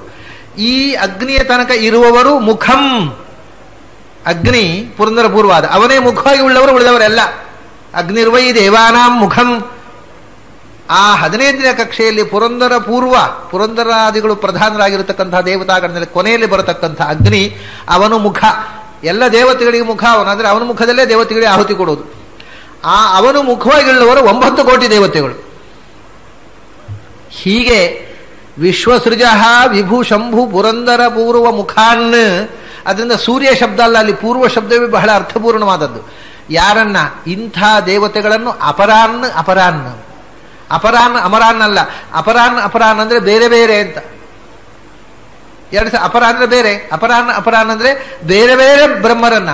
ಬೇರೆ ಅಂದ್ರೆ ಎಷ್ಟು ಕಲ್ಪದಲ್ಲಿ ಆಯಿತು, ಎಷ್ಟು ಮಂದಿ ಬ್ರಹ್ಮರಾದರು, ಎಷ್ಟು ಮಂದಿ ಗರುಡಶೇಷರುದ್ಧರಾದರು, ಎಷ್ಟು ಮಂದಿ ಇಂದ್ರಕಾಮರಾದರು, ಪ್ರತಿ ಕಲ್ಪದಲ್ಲಿ ಬೇರೆ ಬೇರೆ ಅಪರಾನ್ ಅಪರಾನ್. ಹೀಗೆ ಬೇರೆ ಬೇರೆ ಬೇರೆ ಬೇರೆ ದೇವತಾ ಗಣಗಳನ್ನ, ಜಗತ್ತನ್ನು ಸೃಷ್ಟಿಸುವವರು ಇವರೆಲ್ಲ. ವಿಶ್ವ ಸೃಜ ಏನ್ ಮಾಡ್ತಾನೆ ಅವನು? ಅವರನ್ನ ಸೃಜತಿ, ಅವನು ಸೃಷ್ಟಿ ಮಾಡಿದ. ಜಗತ್ತನ್ನು ಸೃಷ್ಟಿ ಮಾಡತಕ್ಕಂಥ ಬ್ರಹ್ಮಾದಿ ದೇವತಾ ಶಕ್ತಿಗಳನ್ನ ಅವನು ಸೃಷ್ಟಿ ಮಾಡಿದ. ಈಡ್ಯತಮಃ ಅವತಿ, ಈಡ್ಯತಮಃ. ಆದ್ದರಿಂದಲೇ ಜಗತ್ನಲ್ಲಿ ನಾವು ಯಾರನ್ನಾದರೂ ಸ್ತೋತ್ರ ಮಾಡಬೇಕಾದ್ರೆ, ಈಡ ಅಂದ್ರೆ ಸ್ತುತಿ, ಈಡ್ಯತಮಃ ಅಂದ್ರೆ ಜಗತ್ನಲ್ಲಿ ನಾವು ಯಾರನ್ನಾದರೂ ಸ್ತುತಿಸಬೇಕಾದರೆ ಅದಕ್ಕೆ ಅತ್ಯಂತ ಶ್ರೇಷ್ಠವಾದ ಒಂದು ಸ್ಥಾನ ಅಂದ್ರೆ ಭಗವಂತ. ಯಾಕೆಂದ್ರೆ ನಾವು ಯಾರಿಂದ ಸೃಷ್ಟಿಯಾದೆವೋ ಈ ಇಡೀ ವಿಶ್ವವನ್ನು ಸೃಷ್ಟಿ ಮಾಡಿದ ದೇವತಾ ಶಕ್ತಿಯನ್ನೂ ಸೃಷ್ಟಿ ಮಾಡಿದ ಮೂಲ ಶಕ್ತಿ. ಅದು ಸೃಜತಿ ಅಷ್ಟೇ ಅಲ್ಲ, ಸೃಷ್ಟಿ ಮಾಡಿ ಸುಮ್ಮನೆ ಕೂತಿಲ್ಲ, ಅವತಿ ರಕ್ಷಿಸ್ತಾ ಇದ್ದಾನೆ. ಅವತಿ ಅಂದ್ರೆ ಪ್ರವೇಶ ಮಾಡಿದ ಅದರೊಳಗೆ. ತತ್ ಸೃಷ್ಟ್ವಾದ ದೇವಾನು ಪ್ರಾವಿಶತ್, ಅದರೊಳಗೆ ಪ್ರವೇಶ ಮಾಡಿ ಅದನ್ನು ರಕ್ಷಿಸ್ತಾ ಇದ್ದಾನೆ. ಆಮೇಲೆ ಹಂಚಿ, ಕೊನೆಗೆ ಒಂದ್ಸರ್ತಿ ಅದರ ಅವಧಿ ಮುಗಿದಾಗ ಎಲ್ಲವನ್ನೂ ಸಂಹಾರ ಮಾಡ್ತಾನೆ. ಹಂತಿ, ಹಿ ಡಿಸ್ಟ್ರಾಯ್ಸ್ ಎವ್ರಿಥಿಂಗ್. ಆಮೇಲೆ ನಿಜಂ ಪದಮಾಪಯತಿ ಪ್ರಣತಾನ್ನ ಸ್ವಧಿಯ, ಕೊನೆಗೆ ನಿಜಂ ಪದಂ ಆಪಯತಿ, ತನ್ನ ಸ್ವರೂಪದ ಬಳಿಗೆ ಅವನನ್ನು ಕರ್ಕೊಂಡು ಬಂದು ತನ್ನ ನಿತ್ಯ ಸ್ಥಾನವಾಗಿರತಕ್ಕಂಥ ಮೋಕ್ಷವನ್ನು ಕರುಣಿಸ್ತಾನೆ. ಯಾರಿಗೆ? ಸ್ವಧಿಯ ಪ್ರಣತಾನ್. ಈಗ ಪ್ರಚಲಿತವಾದ ಪಾಠದಲ್ಲಿ ಪ್ರಣತಾನ್ ಸುಧಿಯ ಅಂತ ಒಂದು ಪಾಠ ಇದೆ, ಪ್ರಣತಾನ್ ಸ್ವಧಿಯ ಅಂತ. ಸ್ವಧಿಯ ಅಂದ್ರೆ ತನ್ನನ್ನು ನೆನಪಿಸಿದಂಥ, ತನ್ನನ್ನು ಅಂದ್ರೆ ಭಗವಂತ ತನ್ನ ಮೇಲೆ ಮನಸ್ಸಿಟ್ಟು ಧ್ಯಾನ ಮಾಡುವವರನ್ನು ಹೇಳಿದ್ರೆ, ತನ್ನ ಅಂದ್ರೆ ಭಗವಂತನ ಮೇಲೆ ಅಂತ ಅರ್ಥ ಆಗಲಿಲ್ವಾ? ಹಾಗೆ ಸ್ವಂ ಅಂದ್ರೆ ತನ್ನ ಅಂತ ಅರ್ಥ. ಇನ್ನೊಂದರ್ಥ ಸ್ವಂ ಅಂದ್ರೆ ಸ್ವತಂತ್ರನಾದ ಭಗವಂತನಲ್ಲಿ ಧೀ ಮನಸ್ಸನ್ನು ನೆಟ್ಟು ಯಾರು ಪ್ರಣತರೋ, ಭಗವಂತನಿಗೆ ಶರಣಾಗತರಾದರೋ ಅಂಥವರಿಗೆ ಪದಮಾಪಯತಿ, ನಿಜಂ ಪದಮಾಪಯತಿ, ತನ್ನ ಸ್ಥಾನವಾಗಿರತಕ್ಕಂಥ ಶಾಶ್ವತ ಲೋಕವನ್ನ, ಅಮೃತತ್ವವನ್ನ ಕರುಣಿಸುತ್ತಾನೆ ಅವನಿಗೆ ಶರಣಾದವರಿಗೆ. ಅದಕ್ಕೋಸ್ಕರವೇ ನಾನು ಹೇಳಿದೆ ಉಪೇತ ಹರಿಂ, ಭಗವಂತನಿಗೆ ಶರಣಾಗಿ ಅಂತ ಹೇಳಿದೆ ಅಂತಾರೆ ಆಚಾರ್ಯ.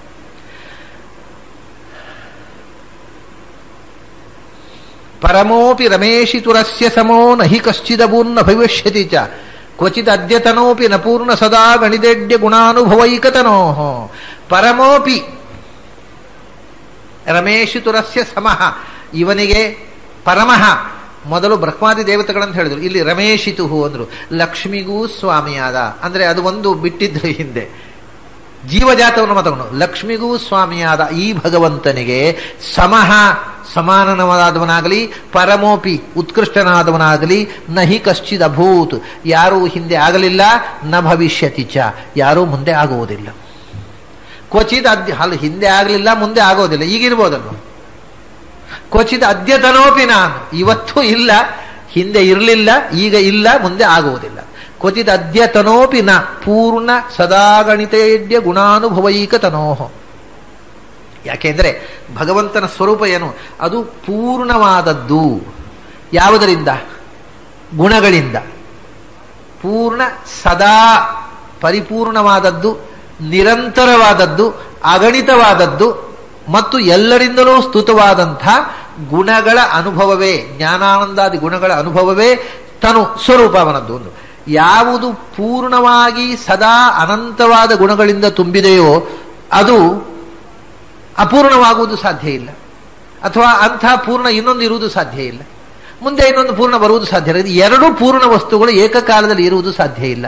ಆದ್ದರಿಂದ ಅವನು ಪರಿಪೂರ್ಣ, ಸದಾ ಕಾಲದಲ್ಲೂ ಪರಿಪೂರ್ಣ, ಸದಾ ಕಾಲದಲ್ಲೂ ಅನಂತ ಗುಣಪೂರ್ಣ. ಆದ್ದರಿಂದ ಅಗಣಿತ ಗುಣ ಅನುಭವ ಏಕತನೋಹೋ, ಅವನಿಗೆ ಸಾಟಿಯಾದದ್ದು ಹಿಂದೆ ಇರುವುದು ಸಾಧ್ಯ ಇಲ್ಲ. ಇದನ್ನು ಶ್ರುತಿ ನಾನು ಬೆಳಗ್ಗೆ ಹೇಳಿದ್ದೆ, ಶ್ರುತಿಯಲ್ಲೂ ಸ್ಪಷ್ಟವಾಗಿ ಹೇಳ್ತಾರೆ, ನತೇ ವಿಷ್ಣು ಜಾಯಮಾನಃ ನ ಜಾತಃ, ಯಾವುದೂ ಇಲ್ಲ.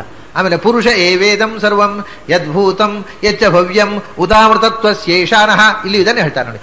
ಹುಟ್ಟಿದವನು ಅಥವಾ ಹುಟ್ಟುವವನು ನಿನ್ನ ಮಹಿಮೆಯ ಅಂತವನ್ನು ಕಂಡಿಲ್ಲ ಅಂತ ಆ ಶ್ರುತಿ ಹೇಳಿದರೆ ವಿಷ್ಣು ಸೂಕ್ತ. ಪುರುಷ ಸೂಕ್ತ ಏನು ಹೇಳ್ತದೆ? ಪುರುಷ ಏವ ಇದಂ ಸರ್ವಂ ಯದ್ಭೂತಂ ಯಚ್ಚ ಭವ್ಯಂ ಯಚ್ಚ ಭಾವ್ಯಂ ಅನ್ನೋದು ಯಜುರ್ವೇದದ ಒಂದು ಪಾಠಾಂತರ, ಶುಕ್ಲ ಯಜುರ್ವೇದದಲ್ಲಿ. ಉತಾಮೃತತ್ವಸ್ಯೇಷಾನಃ, ಈಗ ಏನು ಇದೆ, ಹಿಂದೆ ಏನು ಇತ್ತು, ಮುಂದೆ ಏನು ಇರುತ್ತೆ ಅದಕ್ಕೆ, ಮತ್ತು ಈ ಎಲ್ಲವೂ ಮುಕ್ತಿಗೆ ಹೋದಾಗ ಮುಕ್ತಿಯಲ್ಲಿ ಕೂಡ ಈಶಾನ, ಅವನೇ ಒಡೆಯ ಅಂದರು.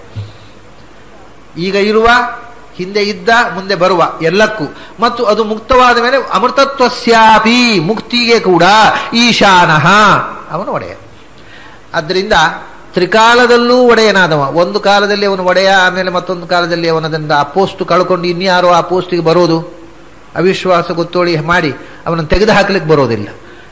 ಉತಾಮೃತತ್ವಶೇಷಾನಃ ಅಗಣಿತ ಪೂರ್ಣ ಗುಣಾನುಭವ ಯಡ್ಯ ತನೋಹೋ. ಆದ್ದರಿಂದ ಎಲ್ಲ ಕಾಲದಲ್ಲೂ ಎಲ್ಲ ಗುಣಗಳಿಂದಲೂ ಪೂರ್ಣವಾದ ತತ್ವವನ್ನ ನೀನು ಶರಣಾಗು. ಅಂದರೆ ನಿನಗೂ ಆ ದೋಷರಹಿತವಾದ ಗುಣಮಯವಾಗಿರತಕ್ಕಂಥ ಸ್ಥಿತಿಗೆ ನಿನ್ನನ್ನು ಒಯ್ದು ಆ ಶಾಶ್ವತವಾದ ಅಮೃತತ್ವದಲ್ಲಿ ಅವನು ನೆಲೆಗೊಳಿಸಬಲ್ಲ ಅಂತ ಆಚಾರ್ಯರು ಒಂದು ಭರವಸೆಯ ಮಾತು. ಈ 4 ಪದ್ಯಗಳು ಈಗಿನ ಪ್ರಚಲಿತ ಪಾಠದಲ್ಲಿ ಕೊನೆಯದು, ಇಲ್ಲಿ ಮುಗಿಯಿತು ಸ್ತೋತ್ರ. ಈ ಮತ್ತೆ ಬರುವ 3 ಪದ್ಯಗಳು ಮೊದಲು ಬಂದುಬಿಟ್ಟಿದ್ದಾವೆ ಈಗಿನ ಪ್ರಚಲಿತ ಪಾಠದಲ್ಲಿ. ಆದರೆ ಇದು ಹೇಗೆ ಅನುಕ್ರಮವಾಗಿ ನೋಡಿ, ಕ್ರಮಬದ್ಧವಾಗಿದೆ. ಇದಾದ ಮೇಲೆ ಮುಂದಿನ 3 ಶ್ಲೋಕಗಳಿಗೆ ಏನು ಕ್ರಮ, ಅದು ಹೇಗೆ ಏನು ಬೆಳವಣಿಗೆ ಆಗುತ್ತೆ ಅನ್ನೋದನ್ನ ಧ್ಯಾನ ಇಷ್ಟ ತನಕ ಹಾಗಾದರೆ ಭಗವಂತನಿಗೆ ಶರಣಾಗು ಅಂತ ಹೇಳಿ ಮುಗಿಸಿದರು. ಎಲ್ಲ ಅದಕ್ಕೆ ಸಂಬಂಧಪಟ್ಟ ವಿವರ ಹೇಳಿದರು. ಮನಸ್ಸನ್ನು ಹೇಗೆ ಅಣಿಗೊಳಿಸಬೇಕು, ಭಗವಂತನಿಗೆ ಯಾಕೆ ಶರಣಾಗಬೇಕು, ಭಗವಂತನೇ ಯಾಕೆ ದೊಡ್ಡ ಸಂಗತಿ ಎಲ್ಲ ಹೇಳಿ ಆದ್ದರಿಂದ ಮನಸ್ಸನ್ನು ಸ್ವಚ್ಛಗೊಳಿಸಿ ಭಗವಂತನಿಗೆ ಶರಣಾಗು. ಶರಣಾಗಿ ಭಗವಂತನನ್ನು ಸ್ಮರಣೆ ಮಾಡಬೇಕು. ಹೇಗೆ ಸ್ಮರಣೆ ಮಾಡಬೇಕು, ಏನು ಅಂತ ಸ್ಮರಣೆ ಮಾಡಬೇಕು, ಅದನ್ನು ಮುಂದೆ ಹೇಳ್ತಾರೆ. ಅದರಿಂದ ಇದು ಅನುಕ್ರಮ. ಈ ಹಿಂದಿನ ಪಾಠದಲ್ಲಿ ಒಂದು ಕ್ರಮಬದ್ಧವಾದ ಮಾತಿಗೆ ಒಂದು ಹಂತವಾಗಿ ಒಂದರ ಮೇಲೆ ಒಂದು ವಿವರಣೆ ಇದೆ. ಹೇಗೆ ಧ್ಯಾನ ಮಾಡಬೇಕು ಅನ್ನುವುದ ಧ್ಯಾನದ ವಿಧಾನವನ್ನು ಹೇಳತಕ್ಕಂಥ ಇನ್ನು 3 ಪದ್ಯಗಳಿವೆ. ಆ ಪದ್ಯದ ಜೊತೆಗೆ ಈ 15 ಶ್ಲೋಕಗಳ ಒಂದು ದೊಡ್ಡ ಸ್ತೋತ್ರ ಮುಗಿಯುತ್ತೆ. ಅದನ್ನು ಉಳಿದಂಥ 3 ಪದ್ಯಗಳನ್ನು ನಾವು ನಾಳೆ ದಿವಸ ನೋಡೋಣ. ಇವತ್ತಿಗೆ ಇಷ್ಟು ಸಾಕು. ಮತ್ತೆ ನಾಳೆ ಸೇರುವ ತನಕ ನಿಮಗೆಲ್ಲ ಅಭಿನಂದನೆಗಳು ಮತ್ತು ನಮಸ್ಕಾರ.